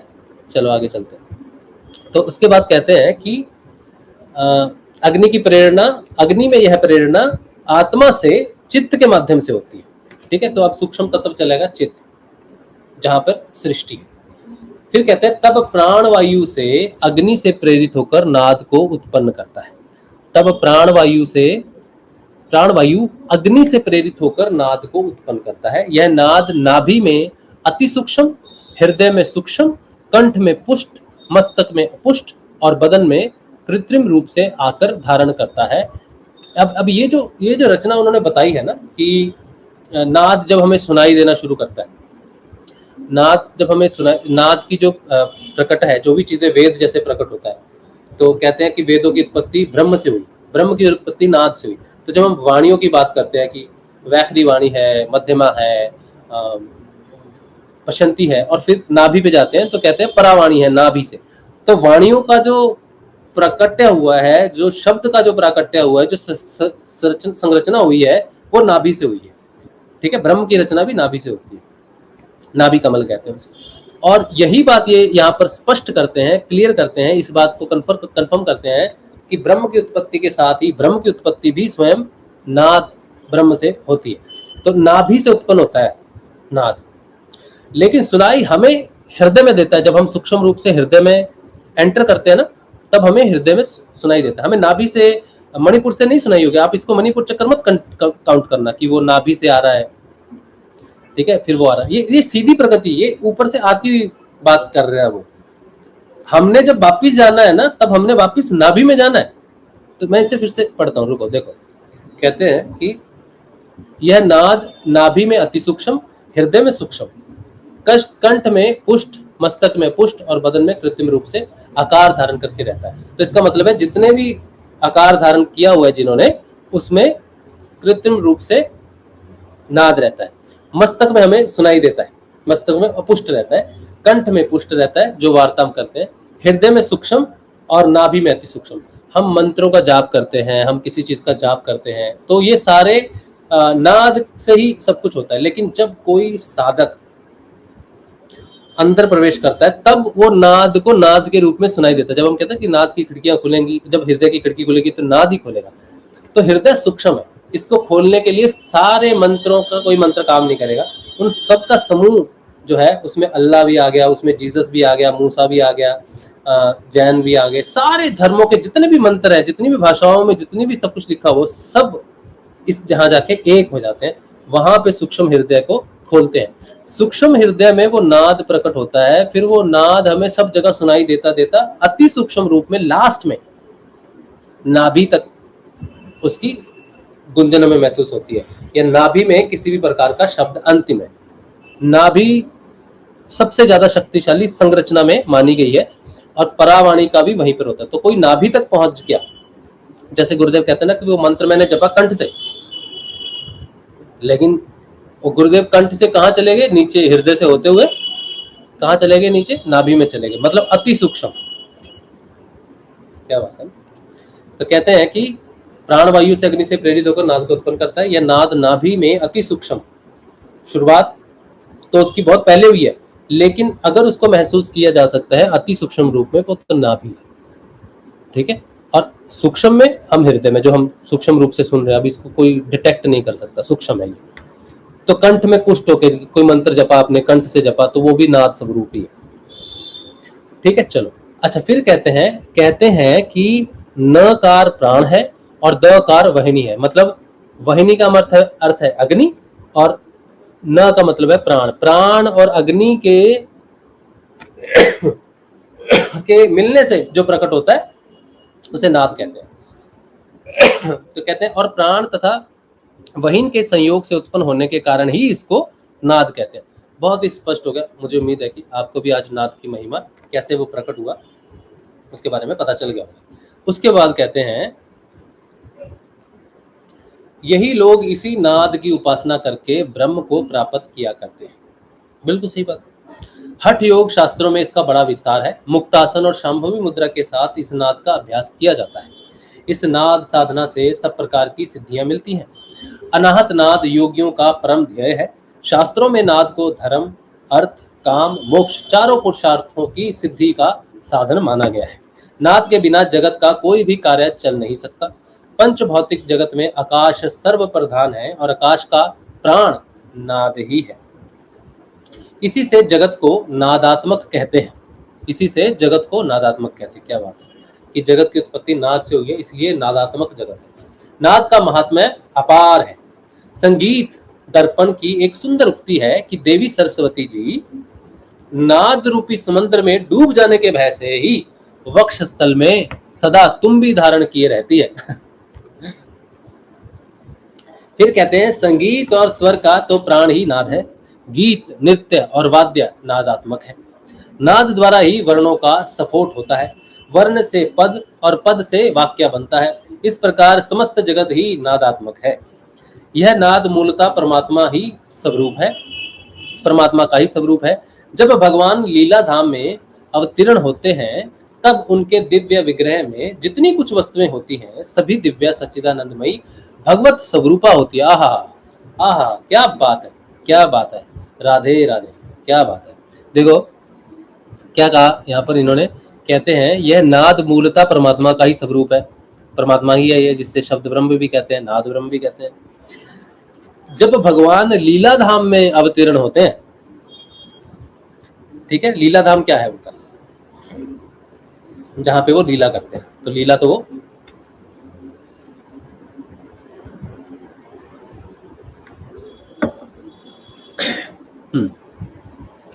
तो कहते हैं लीला धाम में अवतीर्ण होते हैं तब उनके दिव्य विग्रह में जितनी कुछ वस्तुएं होती हैं, दिव्य विग्रह का मतलब है उनका जो स्वरूप है, जैसे विग्रह मूर्ति को कहते हैं, तो दिव्य विग्रह मतलब दिव्य मूर्ति जो है उनकी, उनमें जो कुछ भी होता है उनके अंदर में, जो भी कुछ भी हम देखते हैं, ठीक है, उनकी चाहे मुरली है, चाहे उनका मुकुट है, चाहे उनके बाले हैं, चाहे उनकी नाक है, चाहे उनके शरीर है, जैसा भी वो है, जो कुछ भी उनके पास है दिव्य स्वरूप में, वो सब का सब जो है वो भगवती स्वरूपा है, वो राधा है ना। कहते हैं ना राधे राधे, राधे के बिना चलता नहीं काम, राधे के बिना काम कैसे चलेगा, राधे के बिना तो वो तैयार ही नहीं, वो बन ही नहीं सकता।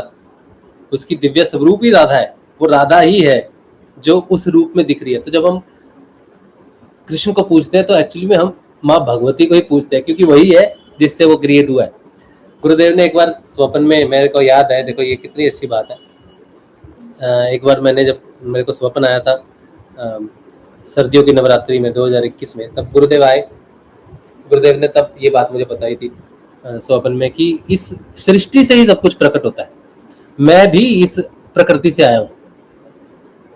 आज मुझे वो बात समझ में आती है कि भगवान जब लीला धाम में आते हैं, गुरुदेव अगर गुरु रूप में इस लीला धाम में आए हैं तो उनका जो भी क्रिएशन हुआ है, ये बात बहुत क्लियर पहले भी कर दी थी कि जो भी मेरा शरीर बना है ना, वो भी वो शक्ति से ही बनता है, वो शक्ति से ही बनता है, तो मैं भी शक्ति से आया हूँ। ये बात मुझे गुरुदेव ने बताई थी पहली नवरात्रि में, और फिर जब बताया था वो शक्ति कौन है जिससे आप बने हो, तो फिर गुरु माँ को मैंने देखा था, पहली नवरात्रि की बात है ये। और आज जो अनुभूति मुझे उस समय हुई थी स्वप्न में, हालांकि उसके 8वें दिन ही मुझे माँ के दर्शन भी हो गए और माँ का सानिध्य प्राप्त हुआ, माँ का प्रेम प्राप्त हुआ। उसके बाद आज इस बात को और पुष्ट करती है ये नाद ब्रह्म आज और पुष्ट करता है कि कहते हैं कि जब भगवान लीला धाम में अवतीर्ण होते हैं तब उनके दिव्य विग्रह में जितनी कुछ वस्तुएं होती हैं सभी दिव्य सच्चिदानंदमयी भगवत स्वरूपा होती है। ये इससे बड़ी बात नहीं हो सकती, शक्ति का इससे बड़ा भेद नहीं खुल सकता। शक्ति ने जो भेद खोला है कि मैं ही हूँ कृष्ण के रूप में, जो दिखता है वो मैं ही हूँ। जिस गुरु को हम देखते हैं वो शक्ति स्वरूपा से ही बना हुआ है।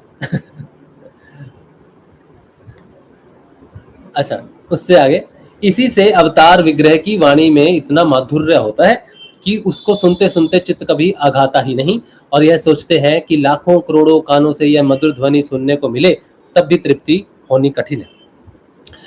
चिदानंद में श्री कृष्ण स्वरूप में तो इस नाद का भी पूर्ण अवतार हुआ है। क्या कहते हैं, फिर से सुनो, कहते हैं चिदानंद में श्री कृष्ण स्वरूप में इस नाद का भी पूर्ण अवतार हुआ है। श्याम सुंदर की सच्चिदानंदमयी मुरली का मधुर निनाद ही यह नादावतार है। आहा, क्या बात है, क्या बात है, क्या बात है। राधे राधे, राधे राधे, राधे राधे, क्या बात है। ये है हमारे कान्हा की मुरली, और इस मुरली से जो नाद प्रकट करते हैं वो है नाद। इसीलिए कहते हैं मनोहर की मुरली। अभी नाद का स्वरूप दिया है कि नाद कैसा है स्वरूप में। ये इतनी विचित्र घटना है, ये ऐसा अमृत बरस रहा है, मैं इसमें भीग रहा हूँ और इतना आनंद महसूस कर रहा हूँ ये जान के कि प्रभु की मुरली से जो मधुर संगीत निकलता है, उससे वो जो सारी गोपियां हैं वो कैसे मधुर हो जाती हैं, क्योंकि वो नाद स्वरूप जो हम सूक्ष्म रूप में सुन रहे हैं, यहाँ सुन रहे हैं, ठीक है, तो उससे हमें ध्यान लग जाता है। रात को 2 बजे बजता है जब लीला करता है वो वहां पर वृंदावन में रास करता है, तब रात को 2 बजे उठ जाते हैं नाद सुनने वाले। उस नाद को हम सूक्ष्म रूप में सुनते हैं, लेकिन ये गोपियां ये तो उस नाद को स्पष्ट रूप से सुन के गाए। वो गाय कितनी धन्य है जो कृष्ण की मुरली सुनती है, नाद का स्वरूप देखती है। हम तो नाद के सूक्ष्म स्वरूप की बात कर रहे हैं, वो तो नाद का वो आनंदमयी उसमें डूब जाती होंगी। लीजिए बजाइए। क्या बात है, आज तो आनंद वर्षा है। ऐसे बोलता है भैया तब मजा आता है सुनने में। आज लग रहा है हाँ आज तो कुछ आनंद आज तो आनंद आ गया। नाद के बारे में इतनी अच्छी जानकारी आज इतनी डिटेल में मिल रही है। आज भगवती स्वरूपा हम पे प्रसन्न है, प्रेम बरसा रही है अपना। चलो आगे बढ़ते हैं। कह रहे हैं कि श्याम सुंदरी की सच्चिदानंदमयी मुरली का मधुर निनाद ही ये नाद अवतार है। तो इसको नाद अवतार कहते हैं मनोहर की मुरली को।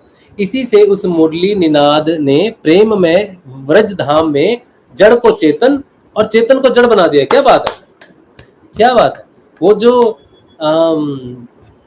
वृंदावन में निधिवन है, निधिवन में वो जो वृक्ष लगे हुए हैं जिन्हें कहते हैं कि कितने हजार साल पुरानी जंगली तुलसी है, वो जब वृंदावन में जब रास होता है तो वो जड़ जो है वो चेतन हो जाता है, और जितने भी वहां चेतन हैं वो सारे जड़ हो जाते हैं।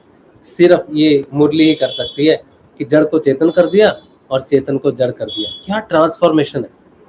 और हम लोग अब हमारे साथ इसको कंपेयर करते हैं कि हम जब हमें जब गुरु जागृत करता है, हमें वो मंत्र देते हैं, तो उस मंत्र को जब हम जपते हैं तब हम जब हृदय से चेतन होते हैं, हम जड़ ही हैं। जिसके पास गुरु नहीं है वो जड़ है। गुरु जैसे ही हमें चेतन करता है, हृदय में आत्मा जागृत होती है, उससे पहले नाद प्रकट होता है। उस नाद से हृदय की खिड़की खुलती है, दरवाजा खुलता है, और उस नाद से ही आत्मा जागृत होती है। यानी कि मैं जड़ था और इस नाद ने मेरी आत्मा को चेतन किया, और इस जड़ को चेतन करने वाली वो मनोहर की मुरली है, वो नाद है। राधे राधे। क्या बात है, क्या बात है।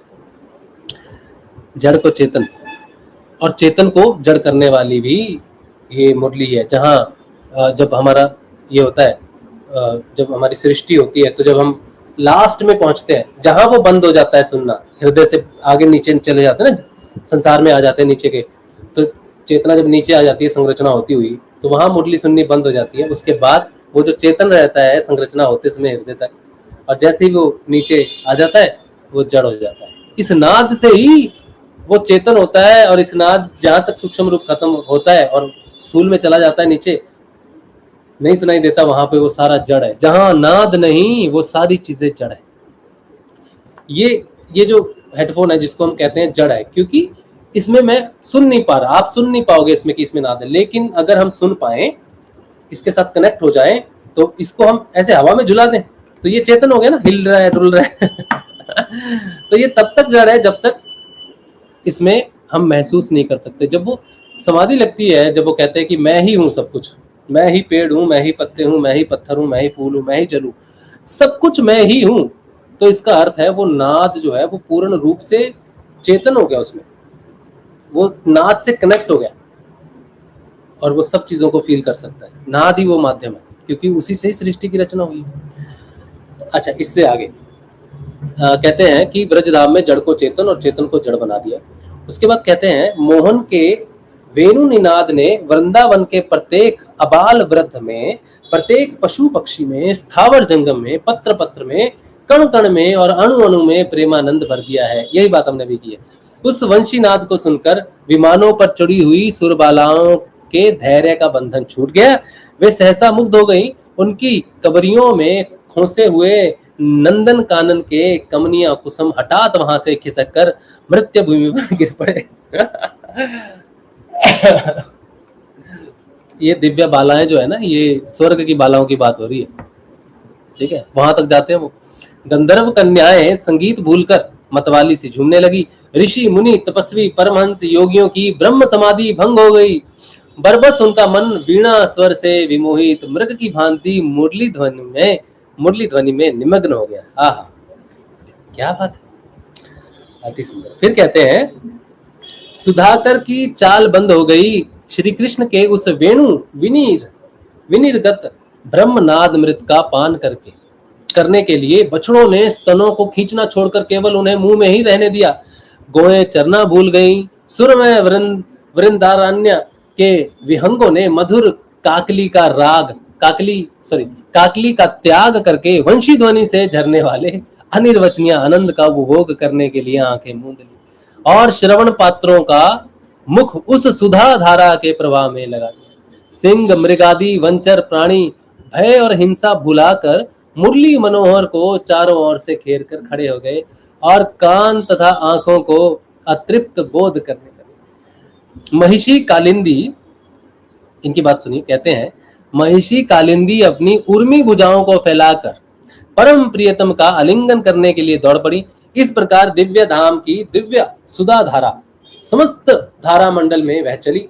चेतन जीव जड़वत अचल हो गए और साक्षात रसराज की रस धारा से प्लावित होकर वृक्ष ही नहीं सूखे काठ तक रस बरसने लगे। क्या बात है, क्या बात है, कितनी महिमा है। देखो, रात को जब वो मनोहर वहां मुरली बजाता है ब्रजधाम में, जितनी भी जड़ वस्तुएं होती हैं रात को, अब ये कितना गहरा राज्य है। हम सोचते हैं कि ये मेरी दुनिया है, इंसानों की दुनिया है। दिन को हम वृक्षों को काट देते हैं, प्रकृति को तबाह करते हैं, जड़ समझ के उनको काट देते हैं।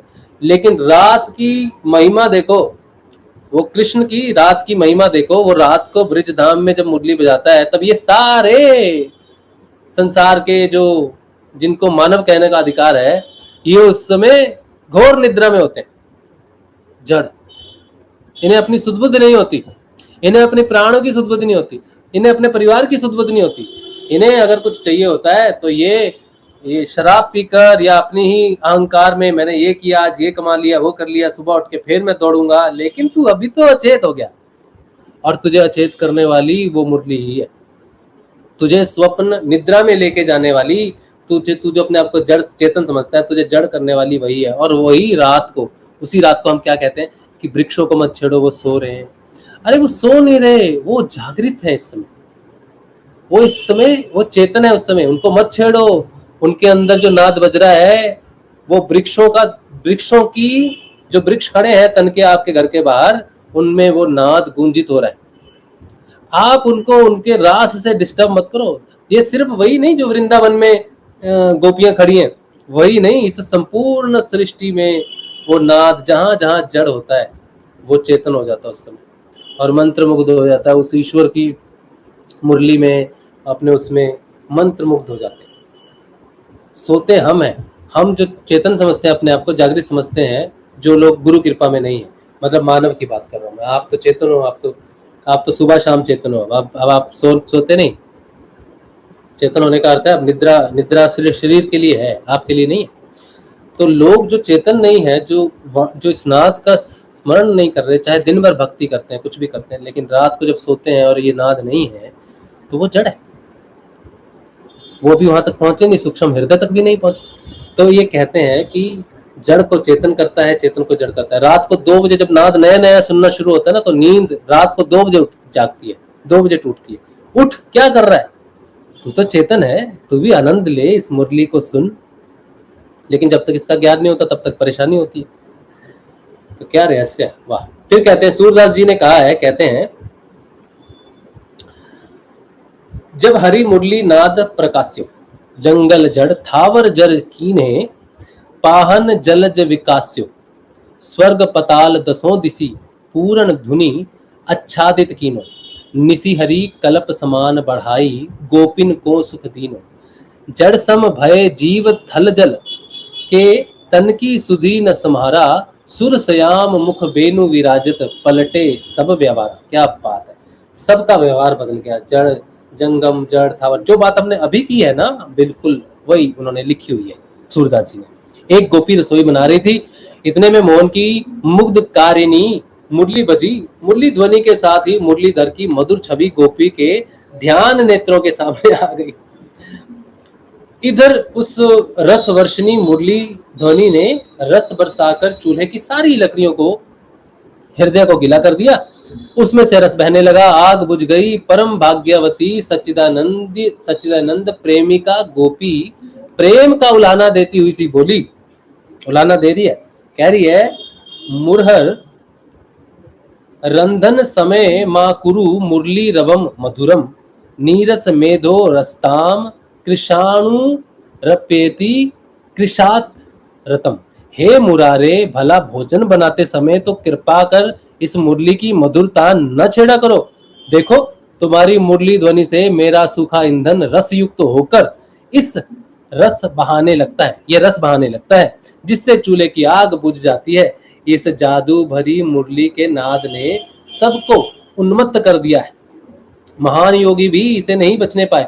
बचते भी कैसे? योगियों के अनाहत नाद की जननी तो यह मुरली ही है। आह, क्या बात है, राधे राधे। तो अब ये बात स्पष्ट होगी ना कि जो नाद हमें सुनाई दे रहा है वो मनोहर की मुरली ही है। उससे आपका कनेक्शन हो गया है, आप उसकी गोपी बन गए। वंशी ध्वनि की महिमा गाते हुए भक्त कहते हैं, ध्यानम बलात् परमहंस कुलस्य भिंदन निंदन सुधा मधुरिम माण मधिर धर्मा। ये संस्कृत मेरे लिए बहुत कठिन है वैसे। कंदर्प शासन धुरम मुहुरेव शासनम वंशी ध्वनिर जयति कंस निषूदनस्य। अब इसका अर्थ तो मुझे पता नहीं, अगर नीचे दिया होगा तो पता चलेगा। निर्बीज समाधि निष्ठ परमहंसों की समाधि को हठात तोड़ देने वाली सुधा के, हाँ इसका दिया, यही है इसका अर्थ, यानी कि निर्बीज समाधि निष्ठ परमहंसों की समाधि को हठात तोड़ देने वाली, सुधा के माधुर्य को फीका बना देने वाली, धैर्यवान पुरुषों के धैर्य को तोड़कर उनकी अधीरता को उद्देशित करने वाली, कामदेव पर भी विजय दुदुम्बी बजाकर उसको अपने शासन में रखने वाली भगवान श्री कृष्ण की यह वंशी ध्वनि विश्व में सब और विजयिनी हो रही है। ये इतनी महान बात है कि हम सोचते हैं कि हमारे अंदर जो ये है ना, जिसे हम कहते हैं क्लेश है, जिसमें काम, क्रोध, भय, लोभ, ईर्ष्या, ये सारी चीजें आती हैं। यहाँ पर वो कहते हैं कि कामदेव पर भी जो छा जाए, जिसका जो आवरण है या जिसकी जो माधुर्य है, कामदेव सब पे छाते हैं ना। जब हम ध्यान करते हैं तो हमें कई प्रकार के आते हैं, वो माँ बाद में जाके परीक्षा भी लेती है। उस कामदेव को भी वशीभूत कर ले, ऐसी मुरली है। तो अगर नाद का अध्ययन आप करते हो ना, तो आप अपने इन कलेशों से भी मुक्त हो जाओगे, क्योंकि ये उन पर भी विजयिनी है। संसार में सब जगह विजयिनी है। हर कष्ट से, हर कलेश से मुक्ति अगर दे सकती है, हर बंधन से मुक्ति अगर दे सकती है, तो वो बंधन मुरली वाले का है। उस मुरली वाले का बंधन ही हमें सब बंधनों से मुक्त कर सकता है। ये बड़ी आज तो बड़ा रस बरस रहा है। टाइम 7:15 हो गए। इतना जल्दी टाइम क्यों चला जाता है पता नहीं। देखो कितना है ये तो 10 बज जाएंगे आज में। तो एक काम करते हैं, आज इस रस को रोकने की इच्छा तो नहीं हो रही, क्या करूं, चलो थोड़ा सा पढ़ते हैं, थोड़ा सा लेते, 8:30 तक देखते, कोशिश करते हैं। मैं थोड़ा सा रस से बाहर निकल के थोड़ी सी बात समझने की कोशिश करता हूँ। थोड़ा जल्दी करते हैं। हाँ चलो, फिर कहते हैं, वृंदावन निवासी चराचर जीवों का परम सौभाग्य था जो वे इस वंशी ध्वनि को सुनते थे, और उन गोपीजनों के भाग्य की तो ब्रह्मादि देवतागण भी ईर्ष्या करते हैं, जिनका आवाहन करने के लिए मोहन स्वयं अपनी इस मधुर मुरली की मधुरतान छेड़ा करते थे। वे सुनती थी और मुग्ध होती थी, चेतना का विसर्जन कर देती थी, परंतु सुनना कभी छोड़ती ही नहीं थी। संध्या को गोधूली के समय जब प्राण धन श्याम सुंदर वन से लौटते थे, उस समय व्रज बालाओं के झुंड घरों से निकलकर रास्तों में उनकी प्रतीक्षा करते थे। एक दिन एक नवीन व्रज गोपी मुरली ध्वनि की प्रतीक्षा में घर के बाहर दरवाजे पर खड़ी थी। उसे देखकर वंशी और वंशीधर की महिमा का ब्याज से बखान करती हुई दूसरी महाभागा गोपी कहती है, सुनती हो कहा भजी जाहू घरे, तुम अपने घर भाग के जाओ, बिंद जाओगी नैनन के बानन में, तुम उसके नैन के बानों में बंध जाओगी। यह बंसी निवाज भरी विष सो बगरावती है विष प्राणन में, ये तुम्हारे प्राण में ऐसा विष भरेगी अपने घर के लिए, तुम घर छोड़ के बावरी होके भूलोगी, ऐसा कुछ इसका मतलब होना चाहिए। फिर कहते हैं, अब ही सुधी भूली हो भोरी भटू, भंवरो जब मीठी सी तानन में, अभी तुम सुधी अपनी सुध भूल के बैठी हो, ये सोचो कि जब वो मधुर तान छिड़ेगी भंवरों की तो क्या होगा। कुल कानी जो आपनी राखी चाहो, दे रहो अंगुरी दो कानन में, आहा क्या बात है। कहते हैं अगर अपने कुल की लाज बचानी है तुमको, तो तुम अपने कानों में 2 उंगलियां डाल के रखो, तुम्हारे कानों में मुरली पड़नी नहीं चाहिए। फिर कहते हैं, वंशीनाथ से आकृष्ट गोपी जनों की प्रेम विहंगल दशा का वर्णन भगवान वेद व्यास जी ने भागवत में बहुत ही सुंदर रूप से किया है। भागवत का वेणु गीत प्रसिद्ध है, भावुक भक्तजन उसे अवश्य पढ़े और सुने। क्या कहते हैं, भक्त रसखान कहते हैं, और रसखान जी की एक बहुत अच्छी कहानी है, आप इंटरनेट पे देखना रसगान, भक्त रसखान की कहानी, तो आपको पता चलेगा। अभी मैं इसको पढ़ देता हूँ, मुझे कितना समझ में आएगा ये तो मुझे नहीं पता, तो इसका तो भावार्थ नहीं दिया हुआ, हमें ऐसे ही पढ़नी पड़ेगी। चलो, कौन ठगोरी भरी हरी आजू, बजाई है बंसुरिया रंग भीनी, तान सुनी जिन्ही तिन्ही तब ही कुल लाज विदा कर दीनी। कहते हैं कि आज ये बंसुरी है ना, ये बांसुरी है ना, ये ठगनी है, ये कौन से रंग से भरी हुई है, जिसने आज ये तान सुन ली बंसुरी की, उसके कुल की लाज तो आज गई। कहते हैं, घूमे घरी घरी नंद के द्वार, नवीनी कहा कहूँ बात प्रवीणी, या ब्रजमंडल में रसखानी, सु कौन भटू जो लटू नहीं कीनी, कौन है जो इस वृषभान में बचा है, ऐसे ही कुछ मतलब होना चाहिए इसका। बजी सुबजी रसखानी बजी, सुनी के अब गोकुल बाल न जीहे कदाचित कानन को, अब कान परी वह तान अजी है बचाओ उपाय नहीं, अबला पर आनी के सेन सजी है हमारो कहा बस है, बस जब बैरनी बंसुरी फेरी बजी है। तो किसी का किसी भी चीज पे कोई कंट्रोल नहीं है, कंट्रोल होगा भी कैसे जब ये बैरनी बोलते हैं, बैरनी बांसुरी जब ये बज रही है तो हमें और किसी की सुध बुध कैसे। आजू अली एक गोपाल की भड़ बाबरी, नेकू ना अंग संभारे, मातु आघात ना देवन पूजत, सासू सयानी पुकारे। किसी की सास पुकार रही है, कोई देवता का कोई काम छोड़ रहा है, कुछ कर रहा है, तो सब भगे पड़े हैं इधर उधर। यो रस खानी फिरी सगरे व्रज, आन कुआन उपाय विचारे, कोऊ न कान्हार के करे ते वह बैरन बांसुरिया गही डारे। ये तो पढ़ने में मुझे, अगर इसके पूरे अर्थ अगर समझ में आ जाए तो मैं बावरा हो जाऊं, मुझे पढ़ने में इतना अच्छा लग रहा है। ए सजनी बह नंद कुमार सु, यावन धेनु चराई रहो हे, मोहिनी तानन गोधन गायन, बेनु बजाई रिझाई रहो है, ताही समय कछु टोनो करो रस खानी, ये सुसमाई रहो है, कोऊ न कहू की कानी करे, सिगरो ब्रज वीर बकाई रहो है। इसका जो भावार्थ है वो ढूंढने की कोशिश करेंगे, अभी मुझे इसका पूरा नहीं पता, बस इतना पता है कि बांसुरी बज रही है और सब पागल हो गए। मोहन की मुरली से प्रभावित व्रजधाम की कुछ कल्पना भक्त कवि के उपर्युक्त शब्दों की जा सकती है। एक गोपी बांसुरी से तंग आकर अपनी सखियों से कहती है, अब काना भय बस बांसुरी के, अब कौन सखी हमको चाही है, वह रात दिना संग लागी रहे, यह सौत को शासन को सही है, जिन मोह लयो मन मोहन को, रस खानी सु क्यों ना हमें दही है, मिली आओ सभी कहूं भजी चले, अब तो ब्रज में बांसुरी रही है। क्या बात है। कहते हैं, गोपियां कहती हैं कि ये बांसुरी हमारी सौतन है, अब तो कान्हा के साथ ये बांसुरी रहती है, अब हमारी सुध बुध भूल गया है वो, तो अब ब्रज में गोपी नहीं बांसुरी रहती है, ऐसा कुछ वो ताना दे रही है कि अब हमारी जगह बांसुरी ने ले ली है। फिर कहते हैं, दूसरी एक बांस के साथ बांस की बनी बांसुरी की तुलना करके और उसे वंश का नाम बिगाड़ने वाली बतलाती हुई कहती है बांस की बनी बांसुरी की तुलना कर रही है कि हमारे वंश का नाम बिगाड़ दिया। इसने कहती है, वे मगदायक अंधनी के तुम अच्छी नहु की सुचाल विगार छे, वे जल था बतावत है तुम प्रेम अथा के वारधी पार्यो, वे बर बास बसाए भले तुम बास छोड़ाए बाजा उजाड़ में डारायो, का कहिए हरि की मुरली तुम आपने बंस को नाम बिगाड़े। तो वो वही कह रही है कि इस बांसुरी के पीछे हमने अपने घर की जो है मर्यादा सब कुछ भुला दी है। फिर दूसरी कहती है, अरि मुरली तेरे सौभाग्य का क्या कहना, अधर सेज नासा बिजन स्वर मिस चरण दबाए, अरि सुहागिनी मुरलिया लियो श्याम बिलमाए। तो वो मुरली से जल रही हैं, मुरली से ईर्ष्या कर रही हैं और उसके सौभाग्य की भी बात कर रही हैं कि तू उनके अधर पे रहती है, श्याम के अधर पर रहती है, तू सुहागिनी है, तू मुरलिया है, हमारे श्याम को तूने रिझा लिया है, पकड़ लिया है।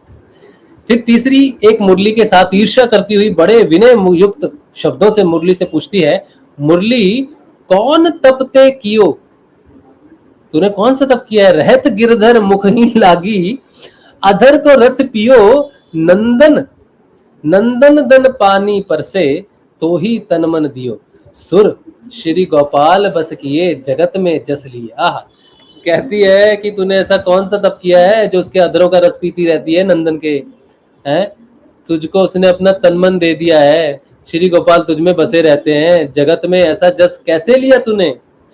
मुरली कहती है, मुरली उत्तर दे रही है, मुरली कहती है, तप हम बहुत भांति करियो हेम वर्षा सही सिर पे, आहा क्या बात है, धाम तन ही जरियो, काटी बेदी सप्त सुरसों, हिये छूछो करियो। आय हाय हाय, क्या कह रही है, तुम ही बेगी बुलाएबे को, लाल अधरण धरियो, इतने तप में किए तब ही लाल गिरधर भरियो, सुर श्री गोपाल सेवत सकल कार्य सरियो। आहा क्या बात है, क्या बात है।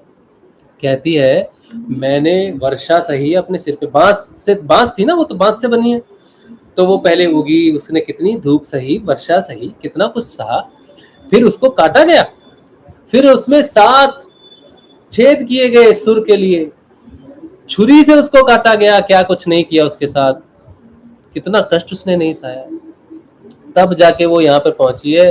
तो कह रही है, तब ही लाल गिरधर बरियो, इतना सब तब किया है, तब गिरधर ने मुझे वरा है, हाँ, सुर श्री गोपाल सेवत सकल कार्य सरियो। आए है, ये मुरली अपने तप की बात कह रही है, ऐसे नहीं मिलते वो, उसके लिए तप करना पड़ता है, कटना पड़ता है, धूप सहनी पड़ती है, बारिश सहनी पड़ती है, सीने में छेद होते हैं, काटा जाता है, समझे।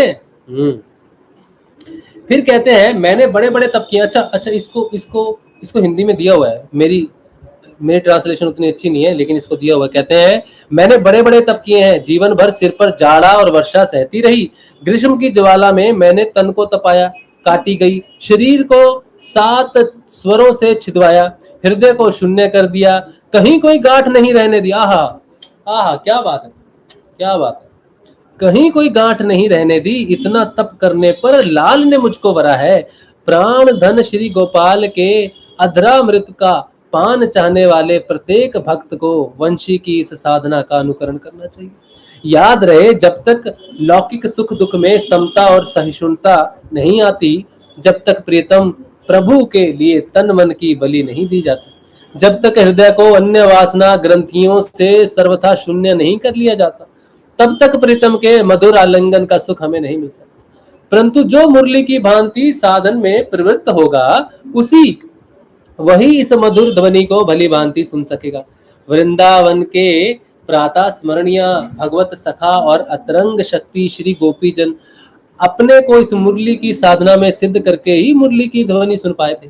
उस मुरली में क्या बजता है और उससे जगत को क्या दिया जाता है, इसका उत्तर यह है कि हलादिनी सुधा का अनिर्वचनीय आनंद ही इस मधुर ध्वनि के द्वारा सबको दिया जाता है।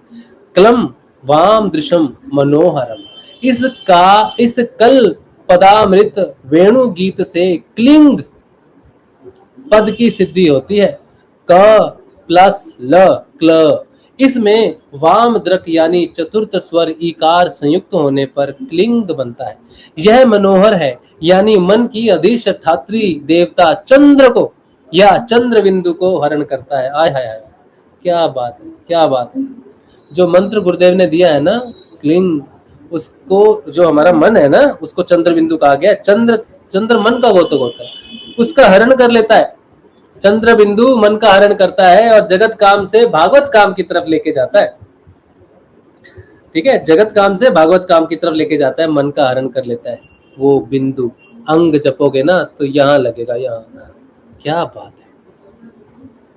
फिर कहते हैं यह मनोहर है, यानी मन के अधिष्ठात्री देवता चंद्र को या चंद्र विद्यु को हरण करता है। मन का देवता चंद्र को हरण करता है, मन को। अतएव क प्लस ल प्लस ई के संयोग से क्लिंग बनता है। यह क्लिंग काम बीज है। काम बीज का मतलब है, एक तो हम जगत के काम में होते हैं, मुझे ये चाहिए वो चाहिए ये चाहिए, ये काम है। और एक होता है मुझे प्रभु चाहिए, मुझे कृष्ण चाहिए, ये भी काम है, लेकिन ये भागवत काम है। तो ये क्लिंग जो है काम बीज है, जो हमें जगत काम से भागवत काम की तरफ लेके जाता है। मुरली ध्वनि ही काम बीज है। ये नाद ही है जो यहाँ बजता हुआ सुनता है, हमारी चेतना को ऊपर उठाता है। यह काम भागवत काम है, अतएव साक्षात भगवत स्वरूप ही है। व्रज धाम के काम विजयी मनमथ मदन मोहन तप वैराग्य युक्त अधिकार संपन्न अपने भक्त साधकों में इस काम बीज को वितरण कर उन्हें अपनी ओर खींच लेते हैं। उनके सर्वस्व का मोह छुड़ाकर, उनका सब कुछ भुलाकर उन्हें सहसा आकर्षित कर लेते हैं। नाद ही नरकों की ओर आकर्षित करने वाले मन को और इंद्रियों को विशुद्ध कर आत्मा का पतन करने वाले विष का पान करने के लिए उन्मत्त बनाने वाले गंदे काम के वशीभूत हुए जगत के जीवों को भी उस घृणित काम जाल के फंदे से छुड़ाकर पवित्र मधुर रस का आस्वादन कराने के लिए इस चिन्मय नाद का संचार करते हैं। काम बीज की बड़ी महिमा है। भगवान का सृष्टि संकल्प ही काम बीज है।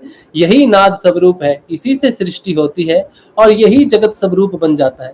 शास्त्र इस क्लिंग रूप काम बीज से पंच महाभूतों की उत्पत्ति बतलाते हुए इसका स्वरूप निर्देश करते हैं। फिर उसका जो बताया है संस्कृत में जो है, ककारो नायकः कृष्णः सच्चिदानंद विग्रह। क्या बात है, क्या बात है। कहते हैं उस नायक कृष्ण का जो सच्चिदानंद विग्रह है वो इस नाद से ही तैयार हुआ, जो शुरू में बताया था। ईकारः प्रकृति राधा महाभव शुभरूपिणी। इसका जो ईकार है वो प्रकृति है, राधा है, महाभव स्वरूपिणी वो राधा है। इसका लश्चैनंदात्मक प्रेम सुखम च परिकृतितम, और इसका जो ल है वो प्रेम सुख है, आनंद है, उन दोनों के बीच में आनंदात्मक प्रेम है। फिर कहते हैं चुंबनाशलेश मधुर्यम बिंदु नादम स्मृतम। इसमें जो बिंदु है, नाद है ऊपर में, वो एक तरह से चुंबक जो होता है, खींच जो होती है दोनों में, जैसे वो कहते हैं ना नाद से खींच पड़ती है ऊपर भागवत की तरफ। तो जो बिंदु है ना वो मन को हरण करके खींच लेता है, ऊपर ले जाता है। तो बिंदु का अर्थ है, ल का अर्थ है प्रेम और ई का मतलब है माँ।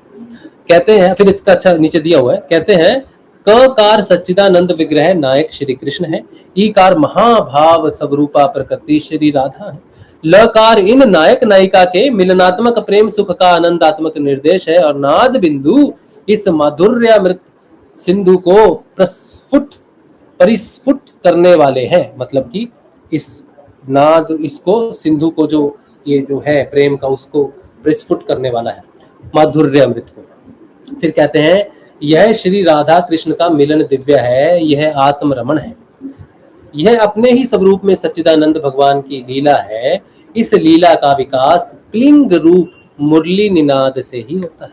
यह मुरली नाद स्वयं सच्चिदानंद में है, ब्रह्म रूप है, यही नाद ब्रह्म है। राधे राधे। जय श्री गुरुदेव, जय श्री गुरुदेव, जय श्री गुरुदेव। आज जो संतुष्टि, आज जो आनंद बरसा है, आज जो लीला हुई है, आज जो सत्संग में प्रेम आनंद ये बरसा है, इससे तो मैं तो धन्य हो गया। आप भी उम्मीद है कि आपको मजा आया होगा। इतना वो गुरुदेव ने जो हमें दिया है ना मंत्र, उसकी महिमा कितनी है देखो। उस संजीवनी मंत्र से, उस जो क्लिंग हमने जपा है, उससे वो नाद सच में प्रकट हुआ हृदय में और हमारी चेतना को उस मुरलीधर के पास लेके जा रहा है। ये इतना सच्चा रास्ता है, इतना सच्चा रास्ता है। आज हमारे गुरुदेव कैसे हम पे कृपा लौटा रहे हैं, कैसे इस मंत्र का व्याख्यान कर रहे हैं, कैसे इस मंत्र का रहस्य, इस मंत्र की जो रस है, इसमें जो माधुर्य है, इसमें जो प्रेम है, इसमें जो अमृत है, इसमें जो शक्ति है, इसमें वो स्वयं वास करते हैं। कहते हैं कि मंत्र का भेद तब खुलता है जब गुरु आप पे अति प्रसन्न हो। आप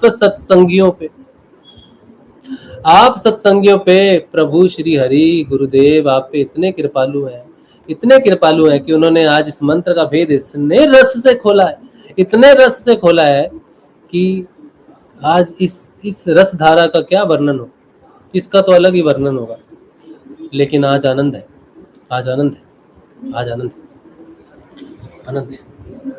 ठीक है, तो आज जो है ये यहीं पे रखते हैं क्योंकि बहुत लंबा हो गया आज सत्संग, तो ये सब तक पहुंचे इसलिए इसको यहीं पे समाप्त रखते हैं। कोई प्रश्न हम आज नहीं लेंगे, आज और किसी चीज़ पे बात नहीं करेंगे, आज इसको यहीं रखेंगे। तो उम्मीद है कि आप जो लोग YouTube पे हैं आपको भी आनंद आया होगा आज के इसमें। हम सभी ही गोपियां हैं और इसकी और चर्चा कल होगी, लेकिन आज इस रस को यहीं पर ही अपने हृदय में धारण करके इस रस में आज रहते हैं। कल जो है आगे उसमें बात करेंगे। ठीक है, तो आज के लिए आप सबको ये सत्संग श्री गुरुदेव के श्री चरणों में श्री माँ आई हैं, हमारी भगवती, हमारी प्रकृति, हमारी गुरु माँ इस सत्संग में जो आई तो क्या प्रसन्नता लाई है, उसने अपना क्या भेद खोला है, क्या बात है। चलिए आज इस सत्संग को श्री गुरुदेव के श्री चरणों में रखते हैं। कल मिलेंगे सुबह के ध्यान में 6:30। जय श्री गुरुदेव, जय आनंद स्वरूपा भगवती। हरे हरे, राधे राधे राधे। जय श्री जय श्री गुरुदेव, जय श्री दादा, जय आनंद स्वरूप गुरु।